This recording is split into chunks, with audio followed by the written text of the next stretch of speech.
I found it because Ruth asked for her raincoat. Back seat, Caleb said without looking at me.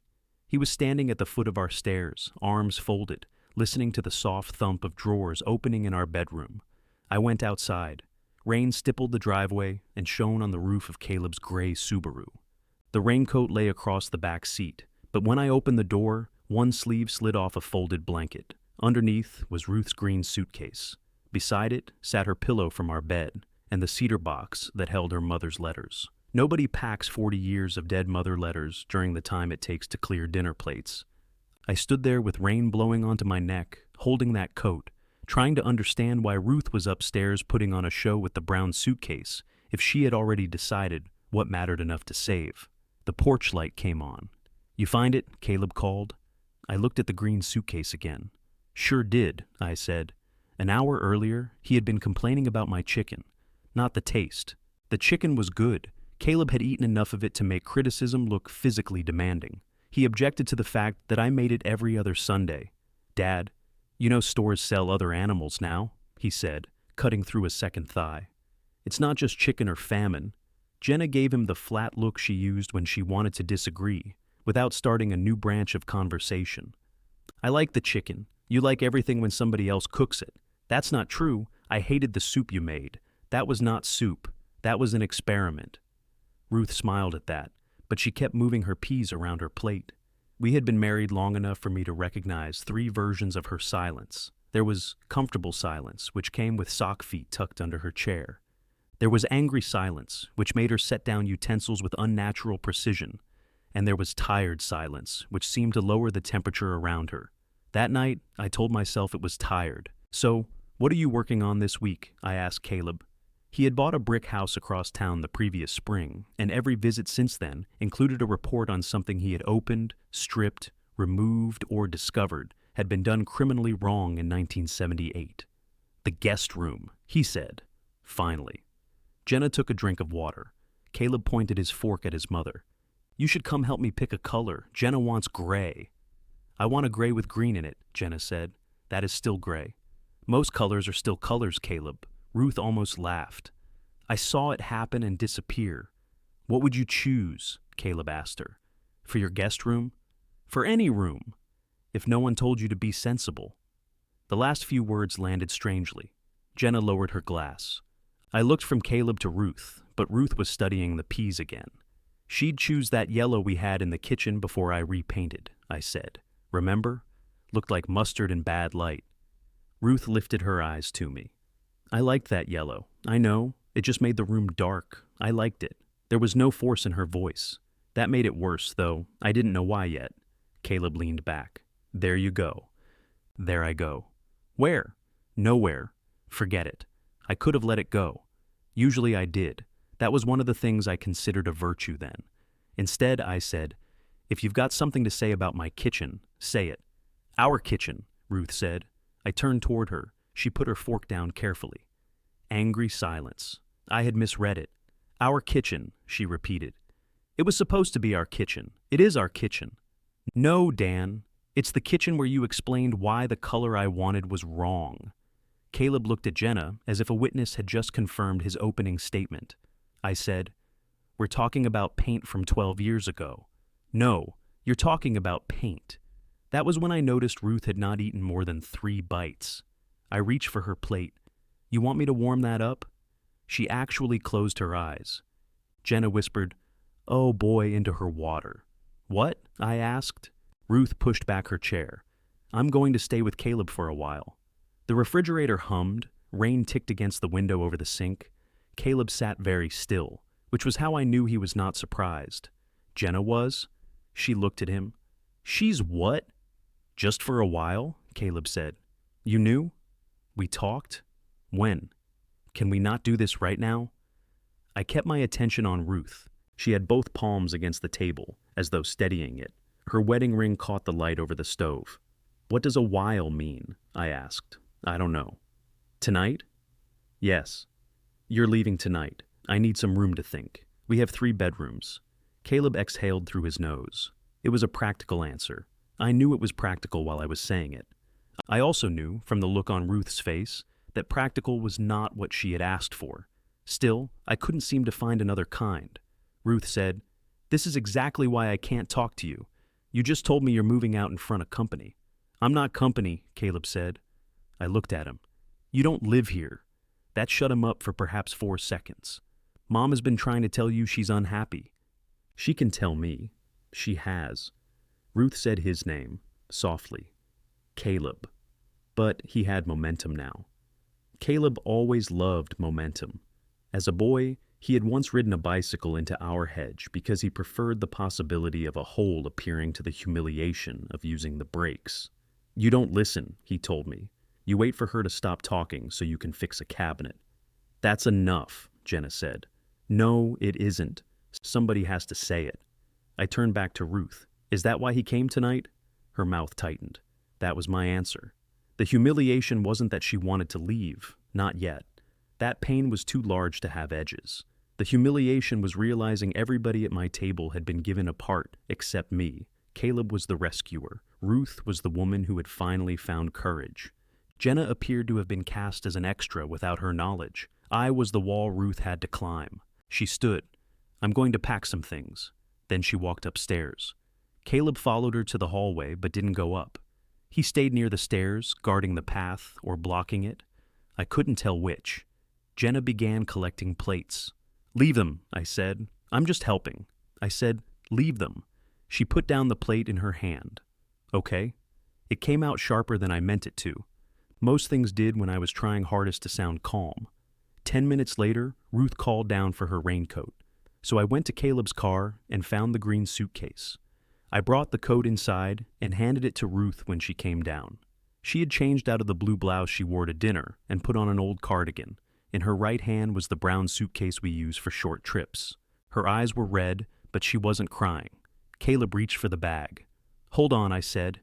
He straightened. I looked at Ruth. "How long has the green suitcase been in his car?" For 1 second, nobody moved. Then Jenna turned to Caleb. "There's already a suitcase in the car?" Caleb shoved his hands into his pockets. "That's not the point." "It was 2 days ago," Ruth said. The answer was so quiet I almost missed it. 2 days. "Daniel, you packed it? Friday?" "I packed some things. Your mother's letters." Her face changed. That cedar box had not left our bedroom closet since we moved into the house. Ruth sometimes took out one letter on her mother's birthday, read it at the kitchen table, and put it back before she made coffee. Caleb stepped between us, not fully, but enough that I noticed. She was afraid you'd talk her out of it. "Move, Dad. I'm speaking to my wife, and she's trying to leave." Ruth said, "Nobody is stopping me." She meant it for both of us. I nodded and looked at the brown suitcase. "Why pack that one upstairs?" Ruth's fingers tightened around the handle. Caleb answered again. "Because she needed clothes. She had clothes in the green one." "Oh, for God's sake. This isn't about luggage. It is a little bit about luggage, Caleb." Even Jenna made a small sound at that. Not quite a laugh, more the ghost of one, embarrassed to find itself alive. I said to Ruth, "You could have told me Friday. I tried to tell you for years." "No. You tried to tell me you were unhappy. That isn't the same as telling me you were putting a suitcase in our son's car. Would you have listened? I'm listening now, because I'm leaving now." There it was. Not cruel exactly. True enough to hurt worse. I wanted to defend myself. I wanted to list the mornings I had scraped ice from her windshield, the nights I had sat beside her when her father was dying, the way I knew she hated pulp and orange juice and loved the heel of a fresh loaf. I had evidence. 41 years produced mountains of evidence. But evidence was not an answer to the question in her face. So I said, "You have every right to leave." Caleb's expression shifted, as if I had missed my cue. "But don't call this something that happened after dinner," I continued. "You planned it. You had him help. You let me sit there talking about chicken while the important suitcase was already in his car." Ruth blinked hard. "That's not fair," Caleb said. I looked at him. "You don't get a vote on fair tonight." His jaw worked. He had my jaw. It was irritating to see my own anger used by somebody who believed he had invented it. Ruth reached for the front door. I moved aside. She hesitated. I don't know what she expected. Maybe a plea, maybe a threat, maybe just her name spoken in a way that would make leaving impossible. I could have said it. Instead, I picked up the brown suitcase and carried it to Caleb's car. The rain had softened to mist. I set the bag beside the green one. Ruth's pillow stared through the window, like something abandoned at a bus station. When I came back, Jenna was hugging Ruth. Caleb stood on the porch, keys in hand. Ruth faced me.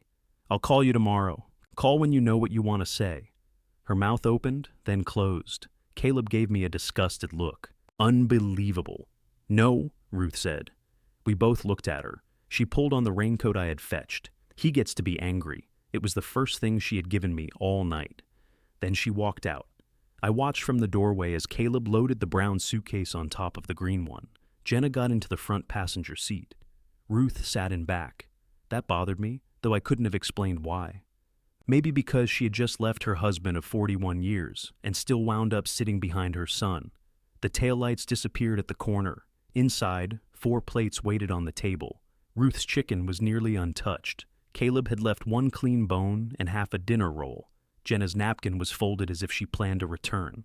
I cleared everything, not because it needed doing, because my hands had run out of other ideas.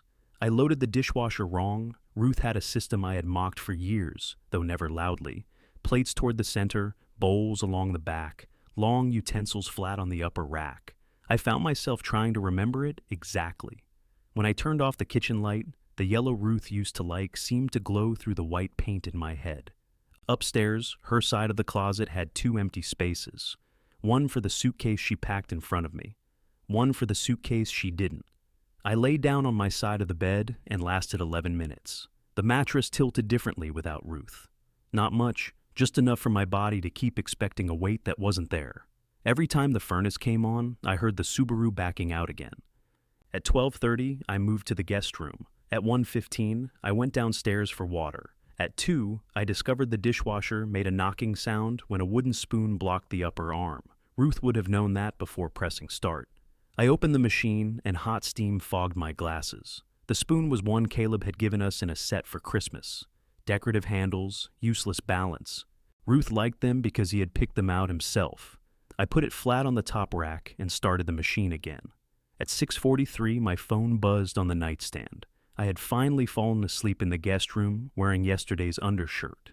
Caleb had sent a message to the family group. "Mom is safe with us. She needs some space and quiet right now. Please respect that and don't pressure her." Leah answered first. "What happened?" Caleb wrote. "It's been building a long time." I stared at those words. The group included me. My son had apparently forgotten that. Or he had included me, so I could witness how responsibly he was handling my wife. I typed 3 different answers. "Your mother is 62, not a missing hiker." Then, "Ask Ruth before issuing statements on her behalf." Then, "The chicken was fine." I deleted all 3 and set the phone face down. It buzzed again. Leah. "Dad?" I got up to make coffee. For 41 years, Ruth had filled the machine the night before. I had made coffee plenty of times, but usually on vacations, in machines designed by hotel companies that believed human dignity improved when a person had to insert a plastic drawer backward. Our machine had markings on the side. I filled it to 8 because we normally drank 8 cups. The coffee came out strong enough to remove paint. I was drinking it anyway when Ruth called. "Hello," I said. "Hi." Caleb's guest room echoed around her voice. I could tell from that alone. A bare room has a sound to it, like the walls are waiting for furniture to make decisions. "You awake?" she asked. "It's 8:15. That wasn't my question. "I'm awake." There was a pause. Somewhere behind her, a door shut. "I wanted to make sure you were all right," she said. "I'm in the same condition you left me. I didn't leave to hurt you. That would be worse." "What would?" "If you packed 2 suitcases by accident." She breathed out slowly. "I don't want to fight. Neither do I. You always say that like it makes you the reasonable one." I looked at my coffee. "It tastes terrible." "What?" "The coffee. I made too much and it tastes like something you'd use to clean a driveway." Against her will, she laughed. It was small, but it changed the air between us. For half a second, I could see her at the table in her robe, both hands around her mug. Then Caleb's voice came through the phone. "Mom, you want eggs?" Ruth covered the receiver, though not well enough. In a minute, I heard him say something else. "What?" she asked. I knew she wasn't talking to me. When she came back, her voice had tightened. "I need a few things from the house." all right? My gray cardigan. The long one, not the one with the silver buttons. I know which one. My walking shoes are in the hall closet, the yellow recipe binder, my phone charger from the kitchen drawer. You took your charger. That's the short one. I need the long one, okay? And the blue ceramic bowl from the bathroom, the one you keep your earrings in? Yes. How long are you staying? Silence again. Daniel. That's not a trick question. I don't know. You need recipes? Caleb asked if I'd make my baked ziti. Of course he had. I'll pack everything. He can come by later. You're not coming? I don't think that's a good idea today. Because you don't want to, or because Caleb doesn't? That isn't fair. There was that word again. It seemed to have moved into the family overnight. I'm asking you, I said. I don't know what I want yet. You knew enough to pack Friday. She went quiet. I wished the words back as soon as they left me. Not because they weren't true, because I had used the truth to make sure she hurt too. I'll have the box ready, I said. Thank you. Neither of us hung up. Finally, she said, Did you sleep? Not especially. Me neither. There were 100 ways the conversation could have changed. Caleb called from the background. Mom, Ruth said, I have to go. The line went dead. The gray cardigan was on the back of her closet door. Her walking shoes were where she said they would be, beside 2 pairs she didn't ask for. I stood there longer than necessary, trying to determine whether the shoes she chose meant anything. The yellow recipe binder sat above the microwave, swollen with index cards, magazine clippings, and stained pieces of paper written in Ruth's hand. I put it in a grocery box with the cardigan, charger, shoes, and blue bowl. The bowl seemed too fragile, so I wrapped it in a dish towel. Then I unwrapped it and used one of my t-shirts instead. Ruth liked that towel. At 10:30, the family group started again. Leah, can someone please tell me what actually happened? Caleb, Mom finally stood up for herself. Leah, I asked what happened, not for a campaign slogan. That was my daughter, I typed. Your mother is staying with Caleb while we figure out what comes next. Before I sent it, another message appeared from Ruth. I am fine. Daniel and I need some time. Please don't make this bigger than it already is. Caleb reacted with a red heart. Leah didn't respond. I sent nothing. Jenna arrived for the box just before noon. She was wearing the same jeans from dinner and had her hair pulled into a loose knot. She looked tired enough to tell the truth. I thought Caleb was coming, I said. He was. But I enjoy silence in the car. I stepped aside. She looked toward the dining room. The table was clean, but one chair still sat farther back than the others. Ruth's chair. I'm sorry, Jenna said. For wanting gray paint for last night. You didn't know? No. She said it quickly enough that I believed her. How much did you know? Jenna leaned against the doorframe. Caleb told me your marriage had been rough, and Ruth might stay for a few days if you two had a fight. We didn't have a fight, I noticed. He already had her suitcase. I didn't know about that either. Did you know she was moving into your guest room? I knew she might visit. Visit. That's the word he used. I nodded. Interesting word. I'm not trying to get in the middle. You drove here to pick up my wife's earrings. You're in the middle. Fair. I nearly told her not to use that word. Instead, I handed her the box. She looked down at the top, where I had written Ruth with a black marker. This is everything? Everything she asked for. Caleb said there might be a small television she could use. I laughed. Jenna's mouth twitched. I told him I wasn't asking. He has 2 televisions. One is the wrong size for the guest room. There are people in this country surviving that. I've seen documentaries. I like Jenna. That complicated things. She and Caleb had been married 11 years, and she had a way of standing slightly outside his certainty, as if she was always waiting to see whether it would collapse under its own weight. She lifted the box, then set it down again. He says, You just let her leave. What was I supposed to do? I didn't say I agreed. Put her in a headlock? Probably not your best option. Block the door? No. Hide her shoes? Definitely controlling. Then I'm unclear what the heroic choice was. Jenna rubbed her forehead. I think he expected you to fight for her. I thought I was fighting by not turning her into a rope between us. She studied me. What? I asked. Nothing. That look is not nothing. You and Caleb are more alike than either of you can stand. I don't announce other people's marriages in group messages. No. You both just decide what everybody needs and call it helping. She picked up the box before I could answer. At the door, she said, Ruth was awake most of the night, she told me. She cried in the bathroom because she didn't want anyone to hear. I gripped the edge of the door. Jenna shifted the box against her hip. I'm not telling you so you'll do something. I just thought you should know. That is telling me, so I'll do something. She considered it. Maybe. After she left, I went upstairs and made the bed. I stripped both sides, though only mine had been slept in. I could never fold a fitted sheet. Ruth claimed there was a method, but her method looked like witchcraft conducted with elastic. I had just forced the clean sheet into something resembling a rectangle when Leah came through the front door without knocking. Dad? Upstairs. She found me kneeling beside the linen closet with half the sheet hanging out. You look terrible, she said. Thank you. Have you eaten? You sound like your mother. That wasn't an answer. I had toast. When? Recently enough that I remember it. Leah took the sheet from me, folded one corner over another, then stopped. No, she said, handing it back. I'm not doing this. Doing what? Walking in here and automatically fixing things for you. It's a sheet. It's never a sheet in this family. She sat on the edge of the guest bed. Leah had Ruth's eyes and my habit of pressing her lips together when she was trying not to say the meanest available sentence.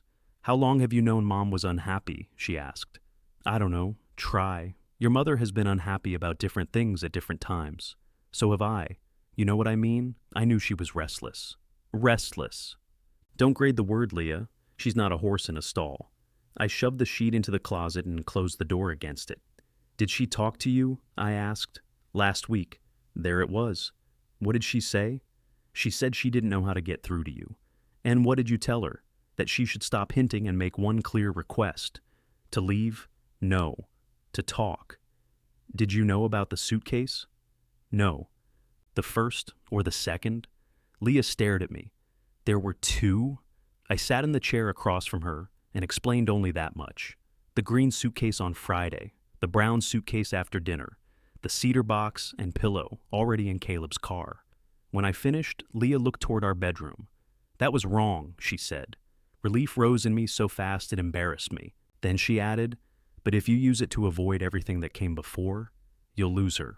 I'm not avoiding anything. You're asking everybody except Mom to explain Mom.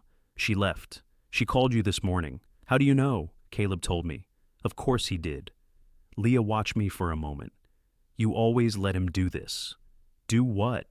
Get between people, make himself necessary, then act like the only honest person in the room. I didn't let him put a suitcase in his car. No. You just spent 36 years teaching him that when something goes wrong, he gets to make a mess and you'll quietly handle the consequences. That is not what I taught him. When he quit his job without telling Jenna, who helped him find another one, I made a phone call. When he bought that house without having the plumbing looked at, who spent 3 weekends replacing pipes? He's my son. And when my engagement ended, what did you tell me? I remembered. Leah did not make me say it. You told me I was the sensible one, she said. You said I'd figure it out. I thought that was a compliment.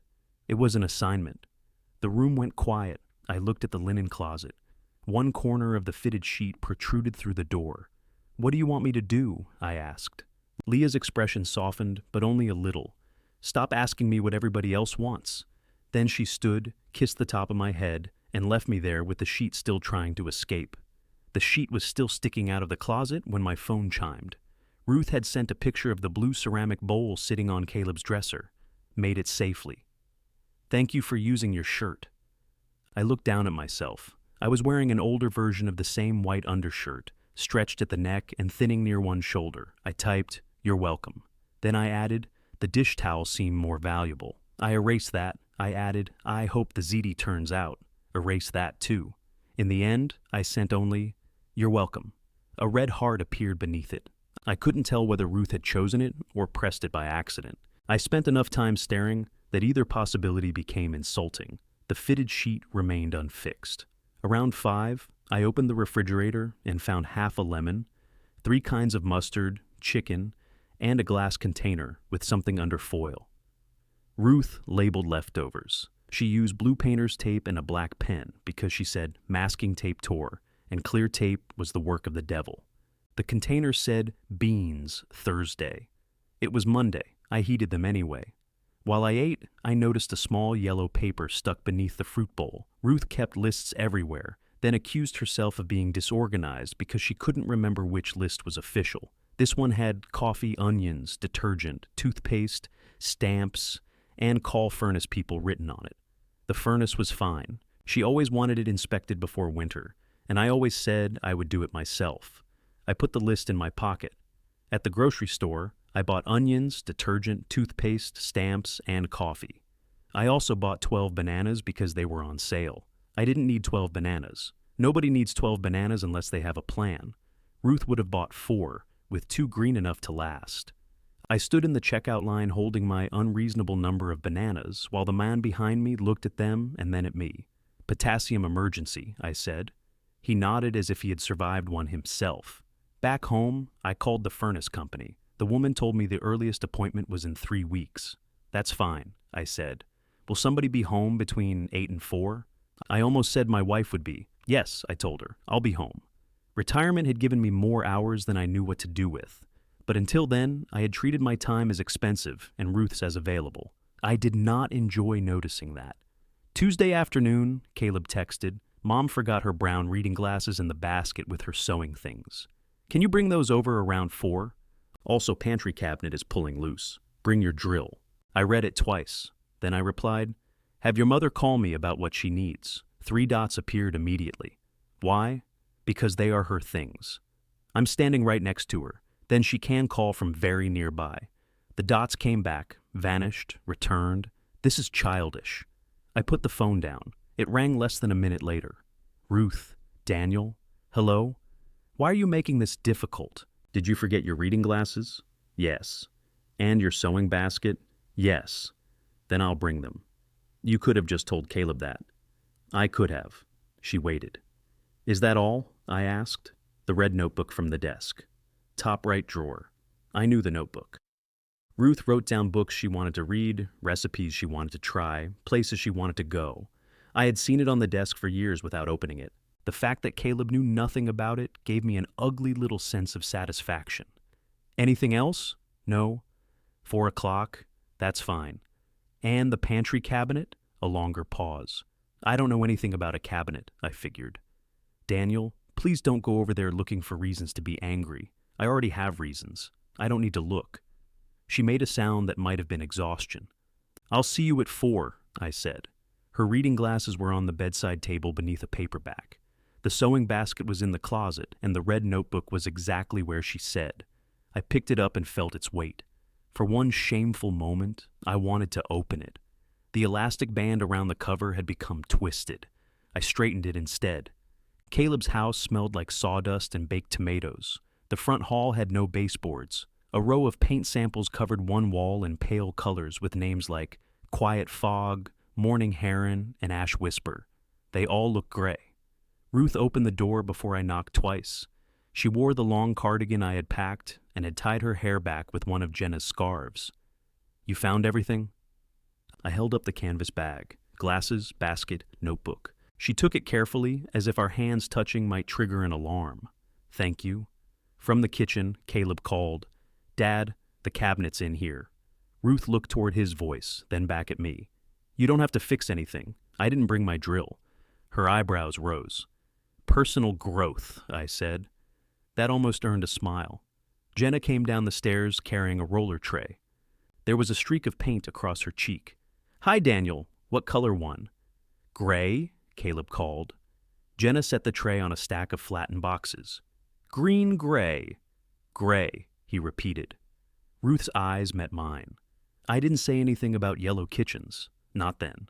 The guest room was visible through an open door off the hall. A mattress sat on a metal frame beneath an uncovered window. Ruth's green suitcase was open on the floor. Most of the clothes already hung in a temporary canvas closet. The cedar box rested on the nightstand beside her pillow. The brown suitcase stood upright by the wall. It struck me that Caleb had brought her to an unfinished room and called it freedom. Then I hated myself for the thought. Our bedroom had been finished for years, and Ruth had still needed to leave it. "You want coffee?" she asked. "I'm fine." "You always say that." Then, "No, thank you." Caleb appeared in the kitchen doorway. He had changed into work pants and an old college sweatshirt, dressed for the repair he expected me to make. "It's 2 screws," he said. The hinge pulled out. Then it shouldn't take you long. I don't have the right bit.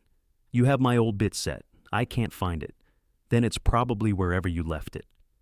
He looked at Ruth as if asking her to observe how uncooperative I was being.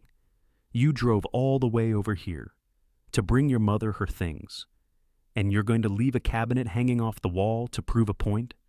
No, you're going to leave it hanging because you lost your tools.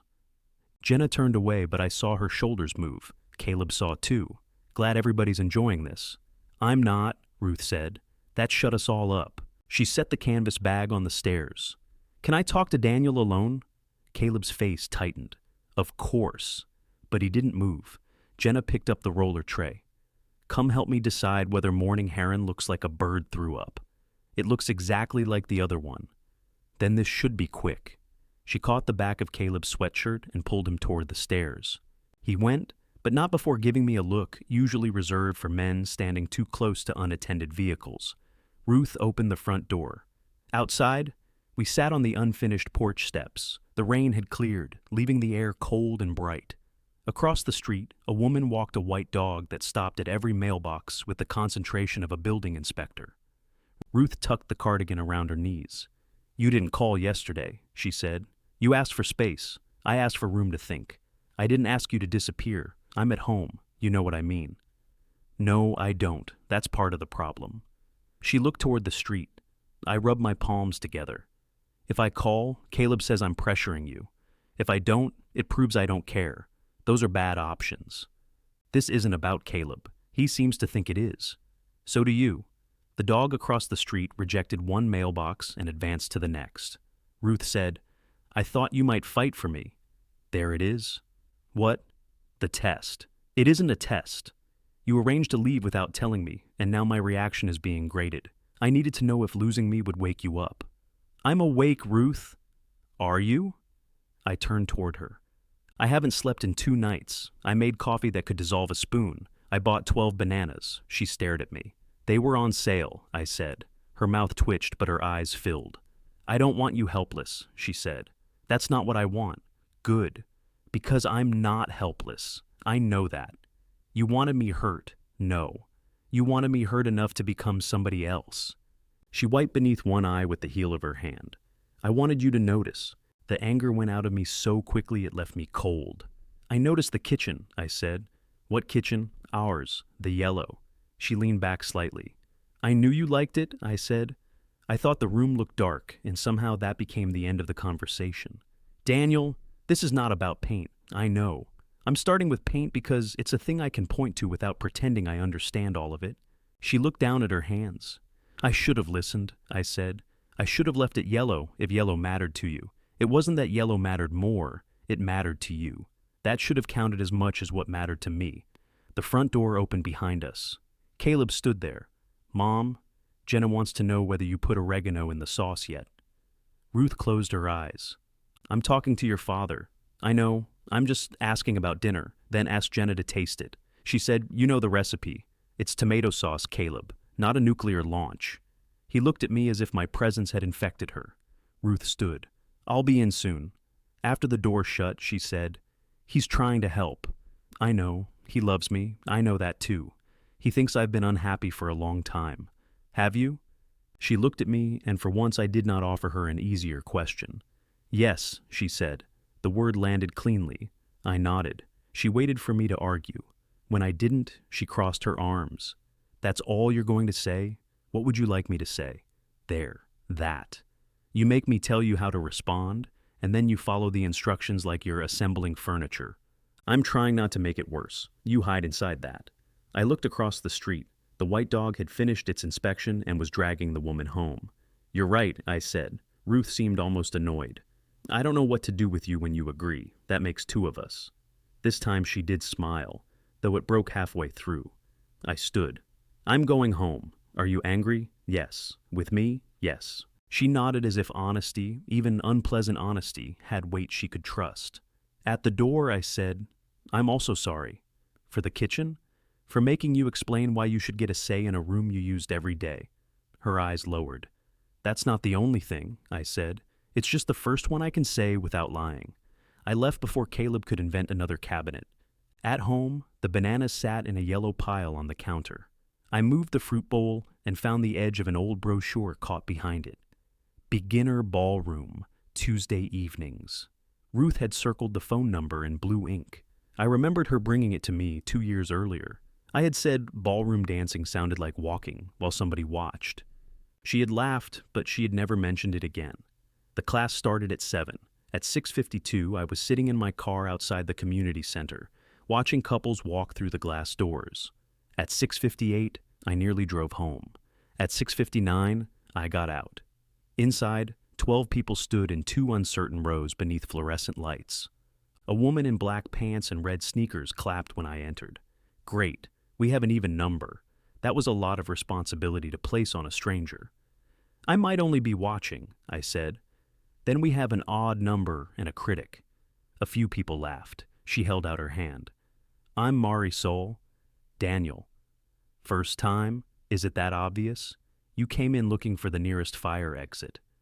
The room had once been a basketball court. Faded lines crossed the floor, and a scoreboard still hung above a set of folded bleachers. Someone had dimmed the overhead lights on one side and plugged a speaker into the wall. Soft trumpet music played while couples stretched their shoulders or apologized to each other in advance. Marisol placed me beside a broad man wearing suspenders and bright white shoes. This is Hank, she said. Hank, Daniel. We rotate partners and everybody learns both sides. Hank stuck out his hand. I'm excellent. At dancing? No. Introductions.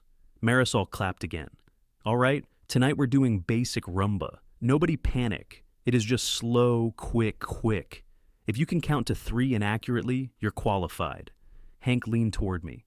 That's how they got me. We started without partners, stepping forward and back. I stepped on my own foot twice, which seemed unfair. Marisol passed behind me and tapped my shoulder blades.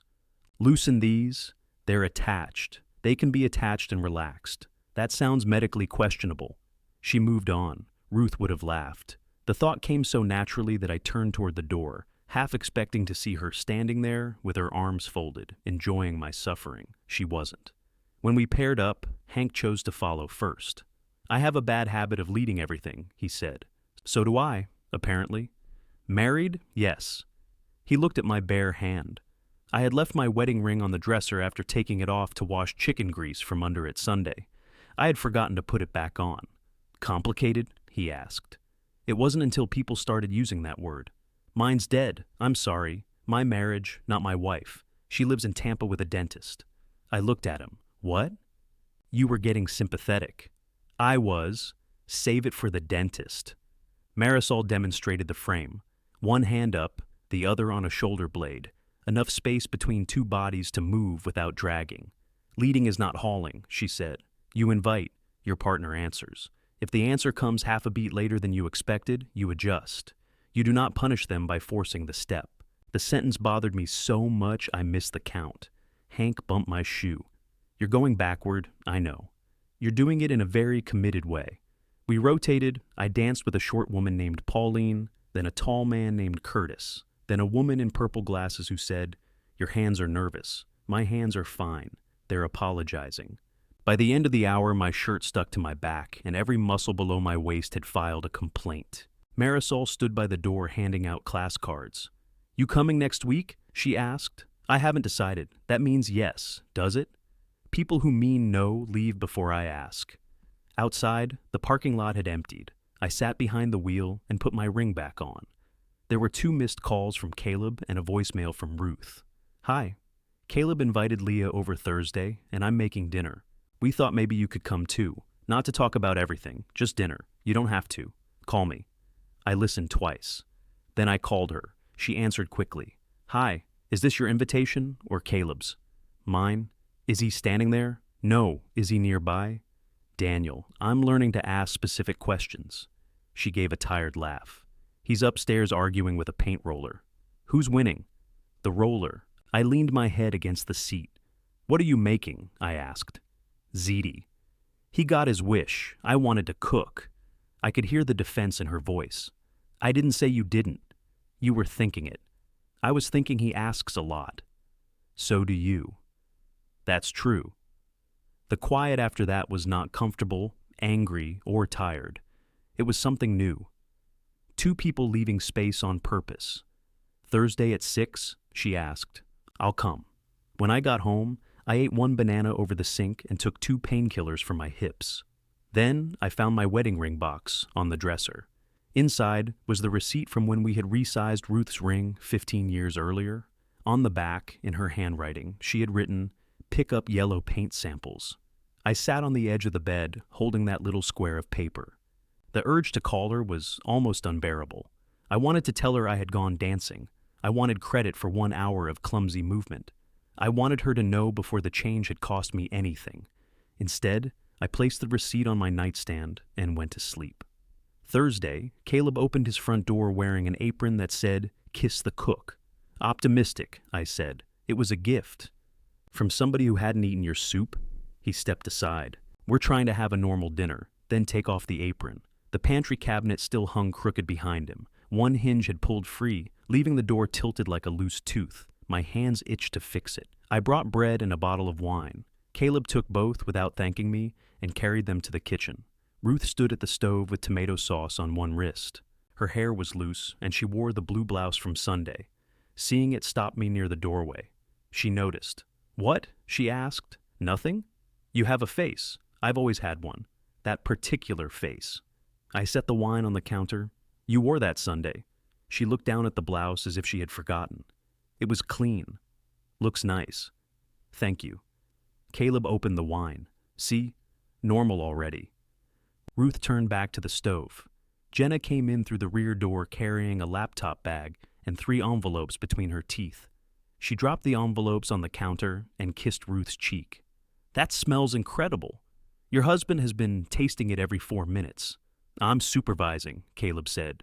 "You're reducing the serving size." Jenna caught my eye. "Cabinet's still broken. I can see that." Tragic. Leah arrived 10 minutes later with a salad. She hugged Ruth for a long time, hugged me for a shorter time, and flicked Caleb's apron with one finger. "No," she said.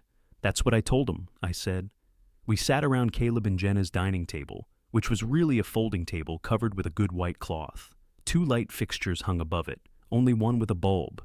The chairs didn't match, and every few minutes someone's foot struck a metal leg and made the plates jump. It could have been pleasant. For the first 10 minutes, it almost was. Leah told a story about a woman at her office who replied to every email with, "Thank you kindly," even when she was furious. Jenna described a disagreement with a paint store clerk over the existence of green undertones. I learned Caleb had chosen quiet fog for the guest room. "It won," he said. "It surrendered," Jenna corrected. Ruth served everybody before sitting. When she finally did, Caleb held up his plate. "This is why I've gained 4 pounds since Mom moved in." "You've gained 4 pounds since Tuesday?" Leah asked. "It's a figure of speech. It's a figure of concern." Ruth smiled, but I watched her reach for the grated cheese, pass it to Caleb, then stand again because Jenna wanted water. "Sit," Jenna said. "I can get it. I'm already up." "You are never not already up." Ruth paused. It was an ordinary sentence. Jenna probably forgot it as soon as she said it. Ruth sat down. Caleb filled the silence. "The room should be painted by Saturday. Then Mom can really settle in." Ruth looked at him. "Settle in? You know what I mean. I'm staying for a while. I'm not moving in." "Right, that's what I meant." Jenna drank her wine without looking at either of them. Leah asked Ruth, "How long is a while?" "I don't know," Caleb cut in. "She doesn't need a deadline. I asked Mom." "And I answered," Ruth said. Caleb raised both hands. "Everybody's tense." "No," Leah said. "You're tense. The rest of us are eating pasta." He looked at me. "Are you going to say anything?" I was hoping to finish chewing. "About Mom. She's sitting beside you. You know what I'm asking?" "I usually don't." Ruth set down her fork. "Can we please get through one meal without turning me into the subject?" Caleb's face softened immediately. "Of course." Mine did not. That was another thing I learned that night. Caleb could change expressions faster than I could. He knew when sympathy was required. I knew how to tighten a pipe joint. The conversation moved to the furnace appointment. I mentioned it without thinking. Ruth looked surprised. "You called them?" "It was on your list." "You found my list?" "Under the fruit bowl." "Which list?" "The one with onions." "That wasn't the final list." Leah covered her mouth with her napkin. What? Ruth asked. Nothing. I missed you too. Caleb leaned back. See? This is good. Dad's learning to handle things. Mom's getting a break. And nobody's making any sudden decisions. Jenna stared at him. I put down my fork. Ruth said, Caleb? What? I'm saying we don't have to solve it tonight. You helped her pack, I said. He looked at me. Here we go. No, I'm asking something I should have asked Sunday. Why did you agree to put that suitcase in your car? Because she asked me. Did you ask if she'd told me? She said she couldn't. That wasn't the question. Ruth's hand closed around her wine glass. Daniel, not here. I looked at her. Not here meant not in Caleb's house, at Caleb's table, during the dinner Ruth had cooked to prove we could still be a family. All right, I said. Caleb gave a humorless laugh. That's it? You get to accuse me and then go quiet. You wanted normal dinner. No, I want you to stop acting like everybody betrayed you, Leah said. He was the only person who didn't know, because Mom was afraid to tell him. I was afraid, Ruth said, that he would make me feel foolish.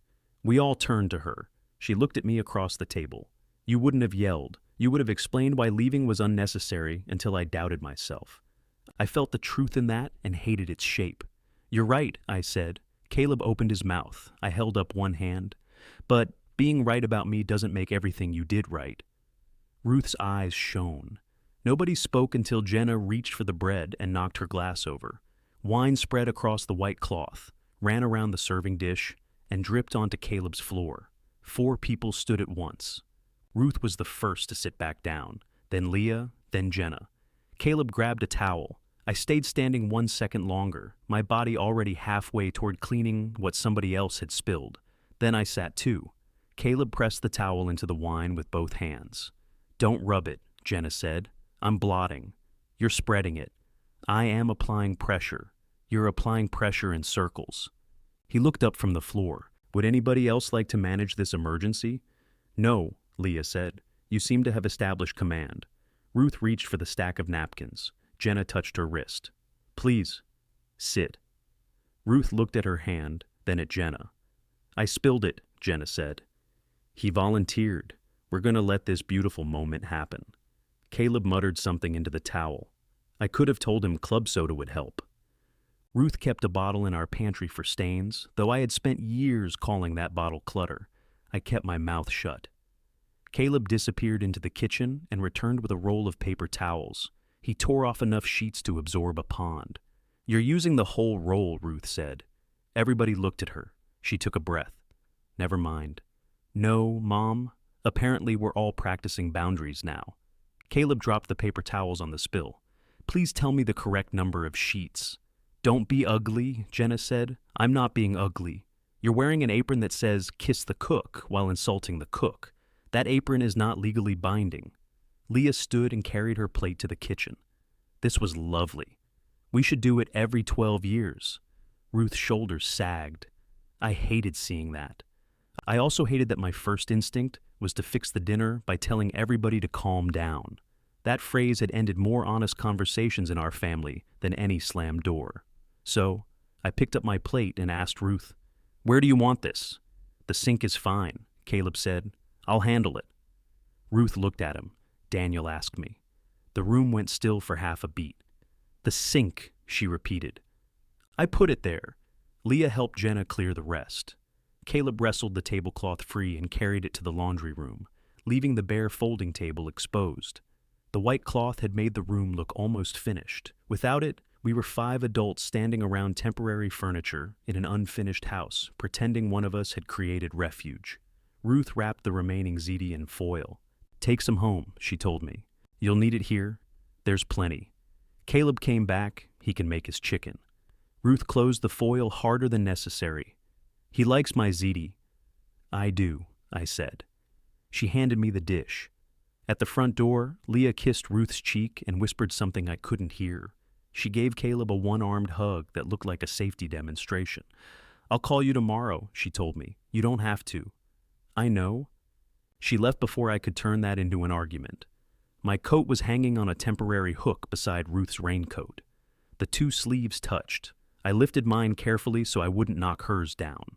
I'll walk you out, Ruth said. Caleb looked up from the stained tablecloth in his hands. It's 40 feet. Thank you, Lewis and Clark, Jenna said. Outside, the porch light flickered once before staying on. I held the foil dish against my chest. Ruth closed the door behind us. You're limping, she said. I'm not. You are favoring your left side. I exercised. Her eyebrows went up. You? I have exercised before. You once called stretching lying with ambition.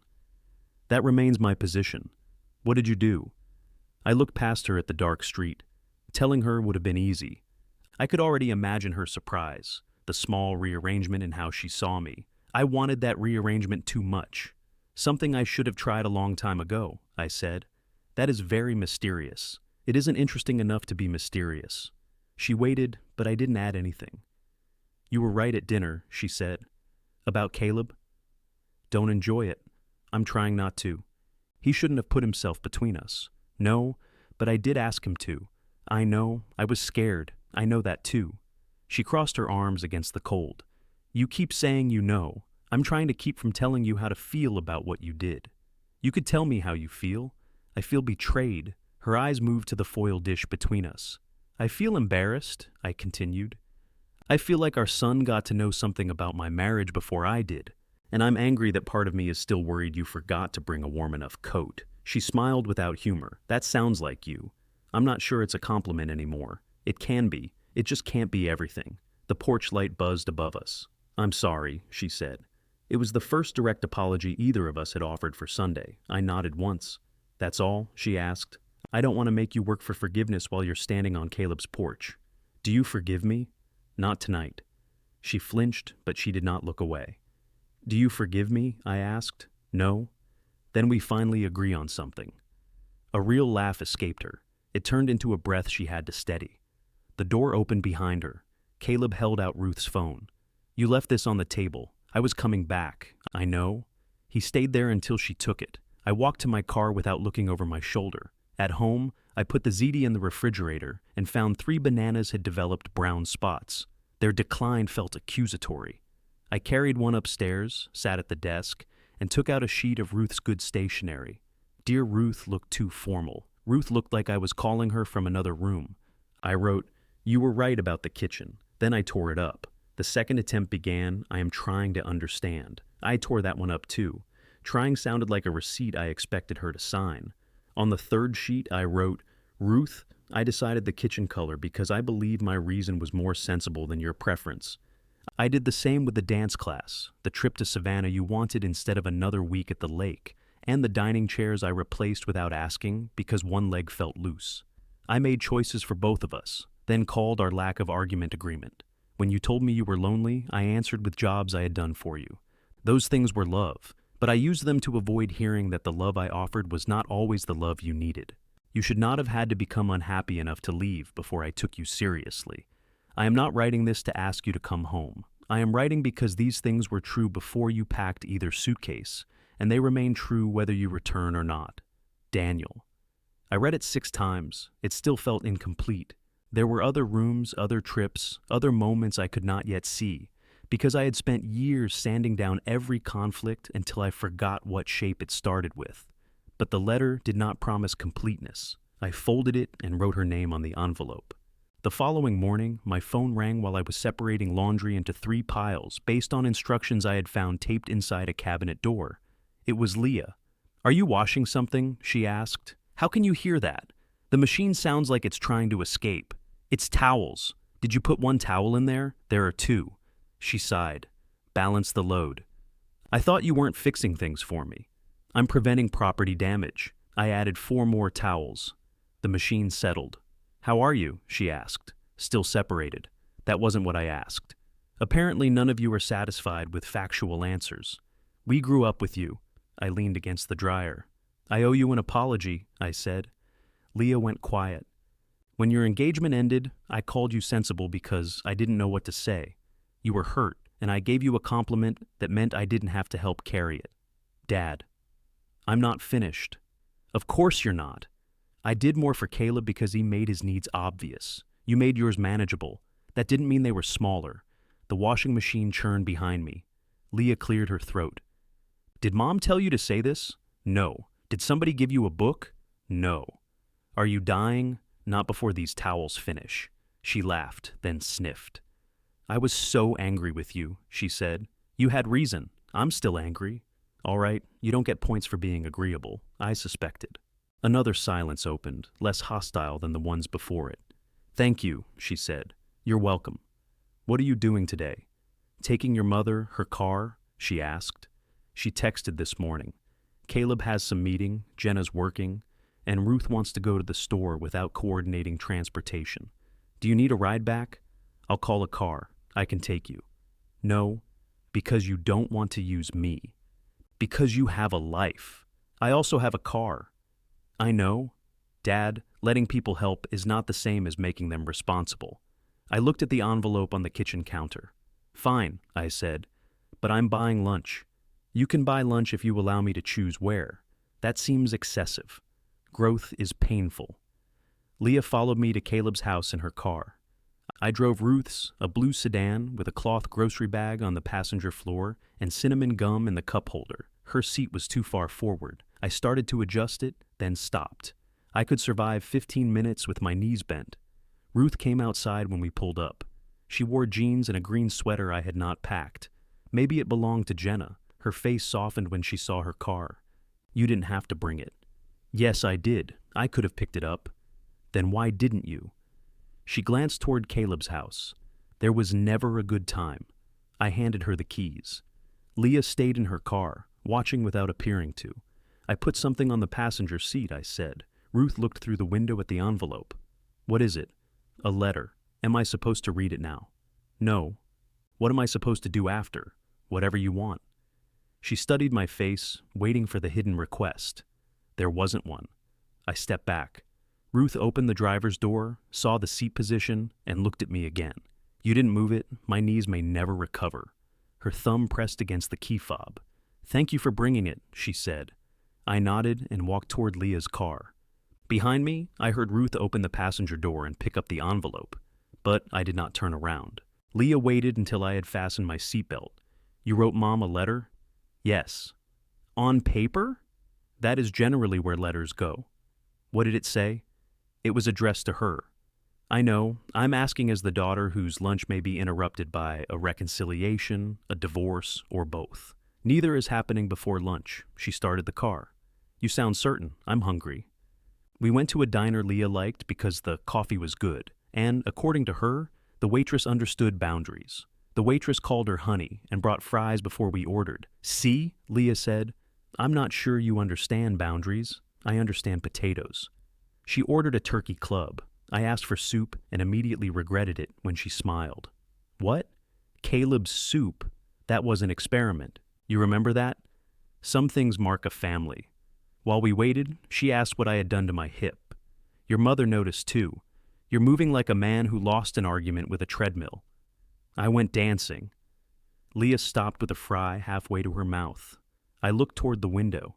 You went where? A class. By yourself? I didn't take a marching band. What kind of dancing? Rumba. She lowered the fry. Dad. Don't make it a thing. It is already a thing. You said ballroom dancing was walking while somebody watched. It is. Sometimes backward. Her eyes filled so quickly I became alarmed. Why are you crying? I'm not. You are visibly leaking. She wiped one eye and laughed. Did you tell Mom? No. Why not? Because I wanted to. That makes no sense. It does to me. I wanted her to know so she would give me credit. So, I didn't tell her. Leah sat back and considered that. That might be the smartest thing you've done all week. I handled a fitted sheet. You shoved it in a closet. How do you know? I know you. When the waitress brought our food, I asked Leah not to mention the class. I won't, she said, but eventually Mom is going to notice you counting under your breath. I don't do that. You just moved your soup spoon slow, quick. I put it down. Ruth called at 7 that evening. I read your letter, she said. I was in the laundry room folding towels into shapes that suggested towels. All right. Is that all you're going to say? I'm trying not to ask for a grade. You always hated waiting for test results. I also hated tests. I know. The softness in her voice made me stop folding. Did I get anything wrong? I asked. No. Did I leave things out? Yes, I figured. She breathed into the phone. I left things out too. Like what? I don't want to do this over the phone. Neither did I. Would you meet me for coffee tomorrow? She asked. Where? The place near the library. What time? 10. I'll be there. You don't have to sound like I scheduled a dental cleaning. How should I sound? That is exactly what I don't want to explain anymore. I closed my eyes. I'm glad you asked, I said. The line stayed quiet. Then she said, that was better. The coffee shop had tables too small for any conversation involving more than one feeling. Ruth was already seated when I arrived. My letter lay folded beside her cup. She wore her own green sweater this time. The sight of it relieved me more than it should have. I sat across from her. You brought the letter, I said. I didn't know if I'd need to refer to it. That sounds like me. Yes. She slid it beneath her purse. For a while, we discussed coffee. Hers was too sweet. Mine was too hot. The music overhead was too loud. And the man at the neighboring table typed like he blamed the keyboard. Finally, Ruth said, You didn't make every decision. No, I let you make a lot of them. I waited. Sometimes it was easier, she continued. I would say I didn't care where we went, then be angry that you chose the lake again. I would tell myself you should know what I meant. I should have asked. You did ask. Sometimes. I didn't listen to the answer. Sometimes I didn't give one. She held her cup with both hands. Her wedding ring was still on. I'm not taking responsibility for everything, she said. I didn't ask you to. I know. That makes it harder. The man beside us struck the spacebar with violence. Ruth looked toward him. What do you think he's writing? A complaint about the keyboard, she smiled. I'm sorry about the way I left, she said. Not that I left. I think I needed to. But the suitcases, dinner, Caleb standing there, I let it become a scene where you were the only person who didn't know what was happening. Why? I was afraid if I told you alone, you'd be calm. Calm frightened you? Your calm makes me doubt myself. You say 3 reasonable sentences, and suddenly, I'm the emotional one, ruining Tuesday. I rub my thumb against the paper sleeve on my cup. That's fair. You do it with that word too. What word? Fair. You say it like a judge accepting evidence. What do you want me to say? She gave me a look. I caught myself. Sorry, that. I don't know how to do this yet. Neither do I. A woman carrying a tray passed too close to my chair. I moved quickly and pain pulled at my left hip. Ruth noticed. You're still limping. It's improving. What did you do? Exercise? What kind? I drank my coffee. Her eyes narrowed. Daniel? Roomba. She stared at me. I could hear Marisol counting through the speaker in the gym. Slow, quick, quick. You went dancing? Once. When? Tuesday. The night you came to Caleb's? No. 2 days before dinner, by yourself. There were other people there.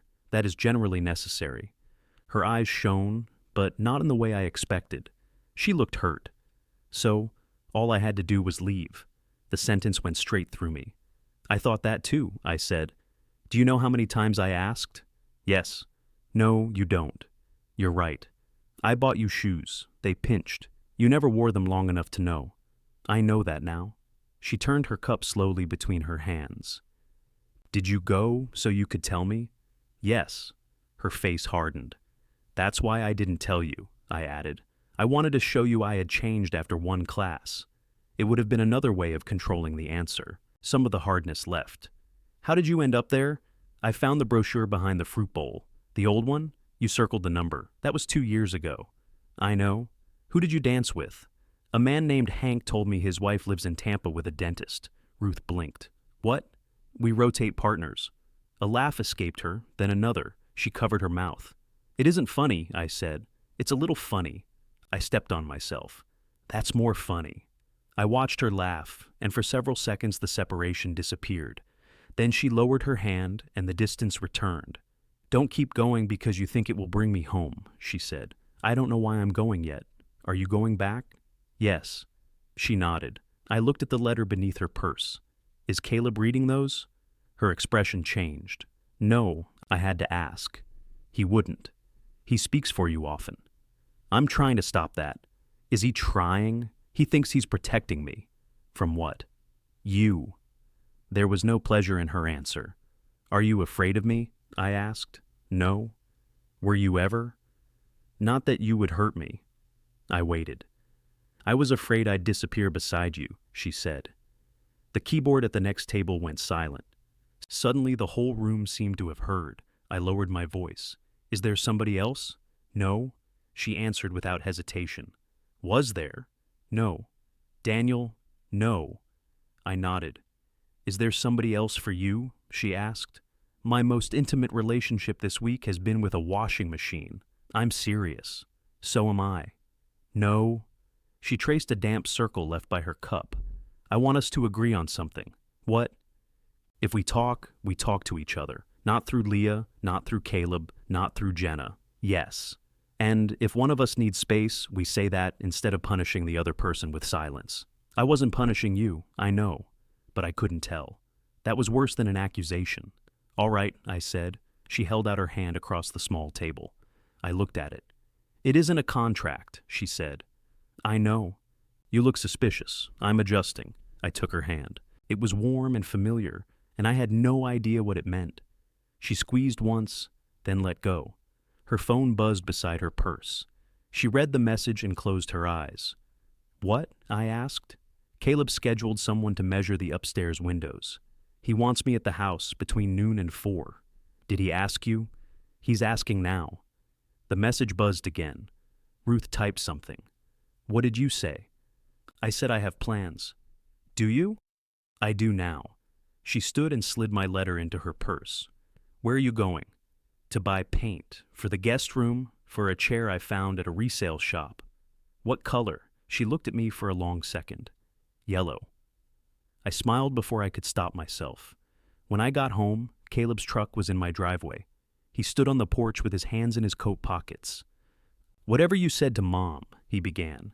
She just left me waiting for a contractor I can't get away from work to meet. She told you she had plans. Her plan is painting a chair. That still counts. You're manipulating her. I had coffee with my wife. You gave her a letter. She told you? She came home upset. That wasn't my question. He stepped closer. You don't get to ignore her for years, take one dance class, and suddenly become the husband of the year. I stared at him. How do you know about the dance class? His expression answered before he did. Mom told me. She asked you to stay out of this. She needed to talk. Then listen. Don't come here and turn it into another job for me. His face flushed. She needs me. Maybe. What does that mean? I unlocked the door. It means you should ask whether she needs you, I said, or whether you need her to. Caleb followed me inside. I asked you a question, he said. No. You announced your conclusion. He shut the front door hard enough to rattle the framed photograph beside it. Ruth had taken that picture in Maine. Caleb and Leah were both adults by then, standing on either side of us with wind flattening everybody's clothes. In the photograph, we looked like a family that could survive weather. You think I'm using her, Caleb said. I think you should ask yourself. I gave her a place to go. Yes. When she felt trapped here. Yes. Would you stop agreeing with me? I can argue if you prefer. He walked into the kitchen and stopped at the sight of the bananas. What happened here? They were on sale. You don't even like bananas. I like the first 4. He looked around. The grocery list still lay beneath the fruit bowl. The laundry instructions were on the counter because I had forgotten to return them to the cabinet. His expression softened for half a second. Are you doing okay? He asked. The question sounded like Ruth. It made me angrier than it should have. I'm functioning. That's not what I asked. Apparently, I raised a family of prosecutors. He pulled out a kitchen chair but did not sit. Mom said your letter was good. It wasn't for you. I didn't read it, but she told you about it. She was crying, so you drove over to accuse me of manipulating her. What was I supposed to think? You could have asked why she was crying. I did. She said she didn't know. That might have been the answer. Caleb finally sat. He rubbed both hands over his face. I'm trying to help her. I know. You didn't see her Friday. No, you made sure of that. He dropped his hands. She called me from the grocery store parking lot. She sat there for almost an hour because she didn't want to come home. That hurt. I did not let my face escape it. What did she say? I asked. That she couldn't breathe in this house. I looked toward the dining room. From where I sat, I could see the edge of Ruth's chair. And you told her to pack. I told her she could stay with us. Did Jenna agree? His gaze moved away. She knew, he said. She knew Ruth might visit. That's the same thing. No, it isn't. It was an emergency. Was it? My mother was crying in a parking lot. That doesn't make your wife's house yours to offer alone. His chair scraped backward. You don't get to lecture me about wives. No, I get to notice when you copy my worst habits. He stared at me. The anger in his face looked younger than 36, not childish, familiar. The expression he used whenever some consequence arrived that he considered personally unfair. Jenna and I have been having problems, he said. I said nothing. She thinks I don't listen. I almost laughed, but his face stopped me. How long? I asked. A while. Does Ruth know? Some of it. And having your mother move in helped? It changed the atmosphere, meaning we don't fight in front of her. So, you brought her into your house because she keeps you and Jenna from talking. That's not why. But it helps. He stood and walked to the sink. The pantry cabinet wasn't there, but I could see him looking for something broken. Jenna said she couldn't keep having the same argument, he said. Then Mom called. I thought maybe everybody needed a reset. You thought your mother leaving her marriage might stabilize yours. When you say it like that, it sounds bad. How do you say it? He turned. I was trying to keep everybody together. That was my sentence. I had used it after holidays, arguments, Leah's broken engagement, Caleb's job trouble. I had said it while taking over whatever needed doing, so nobody had to change. And how's that going? I asked. Go to hell. I've been to ballroom class. It's similar. He nearly smiled. The fact that he stopped himself made us both tired. What do I do about Jenna? He asked. There it was. The old exchange. Caleb handed me the damage thing. I told him which tool to use. I wanted to ask for details. I wanted to explain that he should apologize without defending himself. Give Jenna space. Fix the cabinet. Maybe take her somewhere away from the unfinished house. Instead, I said, talk to her. That's your advice? No, it's the part you keep avoiding. He picked up his keys. At the door, he said, Mom needs people right now. So does Jenna. He left without answering. My second dance class went worse than the first. Marisol introduced turns. A turn is not abandonment, she said. You remain connected. Hank leaned toward me. She always talks like this. Like what? Like she's been reading our mail. We practiced a quarter turn, then a half. I moved too early and twisted Pauline's arm. Ow, she said. Sorry, you're anticipating. I'm leading. No, you're predicting. Marisol heard her. Exactly. A good lead makes the next step clear. It does not drag the partner there before they choose to move. Hank pointed at her. Mail. During the break, he handed me a paper cup of water. How complicated? He asked. What? Your marriage. I didn't tell you it was complicated. You put your ring on in the parking lot last week. I looked at my left hand. My wife moved out. Tampa? My son's guest room. That's closer. Not necessarily. He nodded as if distance could be measured several ways. You trying to get her back? I'm trying to stop making every decision about getting her back. That sounds expensive. It costs more than the class. Everything does. Marisol called us back before I could ask about Tampa and the dentist. When class ended, I found a message from Ruth. Do you still have the canvas drop cloths? I wrote, garage shelf, left side. 3 dots appeared. Can I come get one tomorrow? It was her house, too. We had not discussed keys, access, or whether she needed permission to enter a place where half the objects belonged to her. You don't have to ask, I wrote. She replied, I know, I'm asking. I will be home after 10. She arrived at 10:15 in her blue sedan. Through the front window, I watched her sit in the driveway for a few seconds before getting out. She used her key. Hello, she called, in the kitchen. She came in carrying a stack of mail tied with a rubber band. The yellow sweater made her look brighter than the room. I stopped at the post office, she said. You didn't need to tie it. I didn't want the envelope sliding around. She put the stack down and noticed the bananas. You bought 12. They were on sale. You don't like bananas that much. I have been informed. She picked up one that had gone almost entirely brown. Freeze these. For what? Banana bread. I don't make banana bread. You could. I could also insulate the attic with them. She smiled, then saw the laundry instructions on the counter. You found those. After the machine tried to walk out of the room, you washed 2 towels. How does everybody know that? Because that's how you've always done towels. I had washed the counters, the sink was empty. The dining chairs remained where they belonged, except hers, still pulled slightly back. The furnace people called, I said. They moved us up to Friday. I saw it on the calendar. You looked? I always look.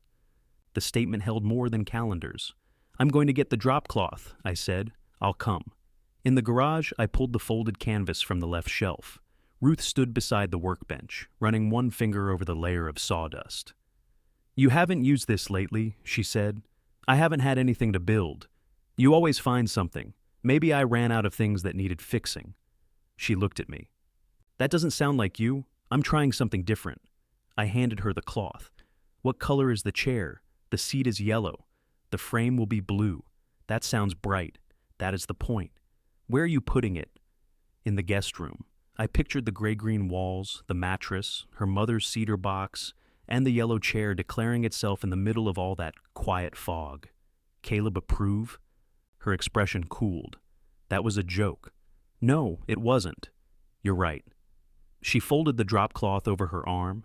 He doesn't like the chair, she said. He says it doesn't go with the room. I waited. You can say it. Say what? That he sounds like you. I wasn't going to. You thought it. I did. She leaned against the workbench. I told him I'm not painting it gray. Good. I also told him I wouldn't wait for the contractor. Also good. Her eyes narrowed. What? You agree too easily now. I disagree with plenty. Such as? I think staying there is confusing everything. For whom? Everybody. There. That's an opinion. You can have those. I have always had opinions. You issued them as instructions. I laughed once. That's fair. Judge accepting evidence. Sorry. Her phone rang. Caleb's name appeared on the screen. She let it ring twice before answering. Hi. Even from several feet away, I heard his voice, too loud and fast. No, I'm at the house, Ruth said. A pause. My house, Caleb. Another pause. I came for a drop cloth. She looked at me while he talked. No, I didn't think I needed to tell you. His voice sharpened. Ruth's face changed.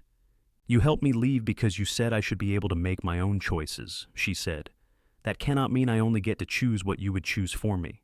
She ended the call. The garage went silent. Ruth stared at her phone. You all right? I asked. No. I stepped toward her, then stopped. After a moment, she closed the distance herself and put her forehead against my chest. I did not wrap my arms around her until she lifted both of hers around my waist. We stood that way among the tools and dust, holding each other without pretending it meant she was home. Ruth's cheek rested over my heart. I wondered if she could hear how fast it was beating. I wondered if that would frighten her or satisfy her. Her fingers tightened against my back, then loosened. I'm sorry, she whispered. For what? I don't know. Then save it until you do. She leaned away enough to look at me. That was almost wise. I've had a difficult week. Her eyes were wet, but she smiled. I wanted to kiss her. The impulse arrived whole and immediate, backed by 41 years of believing her face belonged within reach. I lowered my head before I caught myself. Ruth caught herself too. She stepped back and smoothed the front of her sweater. That's not why I came, she said. I know. Do you? No. But I'm working on letting the answer be no. She folded the drop cloth more tightly over her arm. I should go? You don't have to. Caleb's already upset. That isn't a reason to go. It's not a reason to stay either. She moved toward the garage door, then stopped beside my workbench. The yellow chair sat in the back of her car with its legs angled against the window. One leg was shorter than the others, or perhaps the driveway made it look that way. Does that wobble? I asked. She followed my eyes. A little.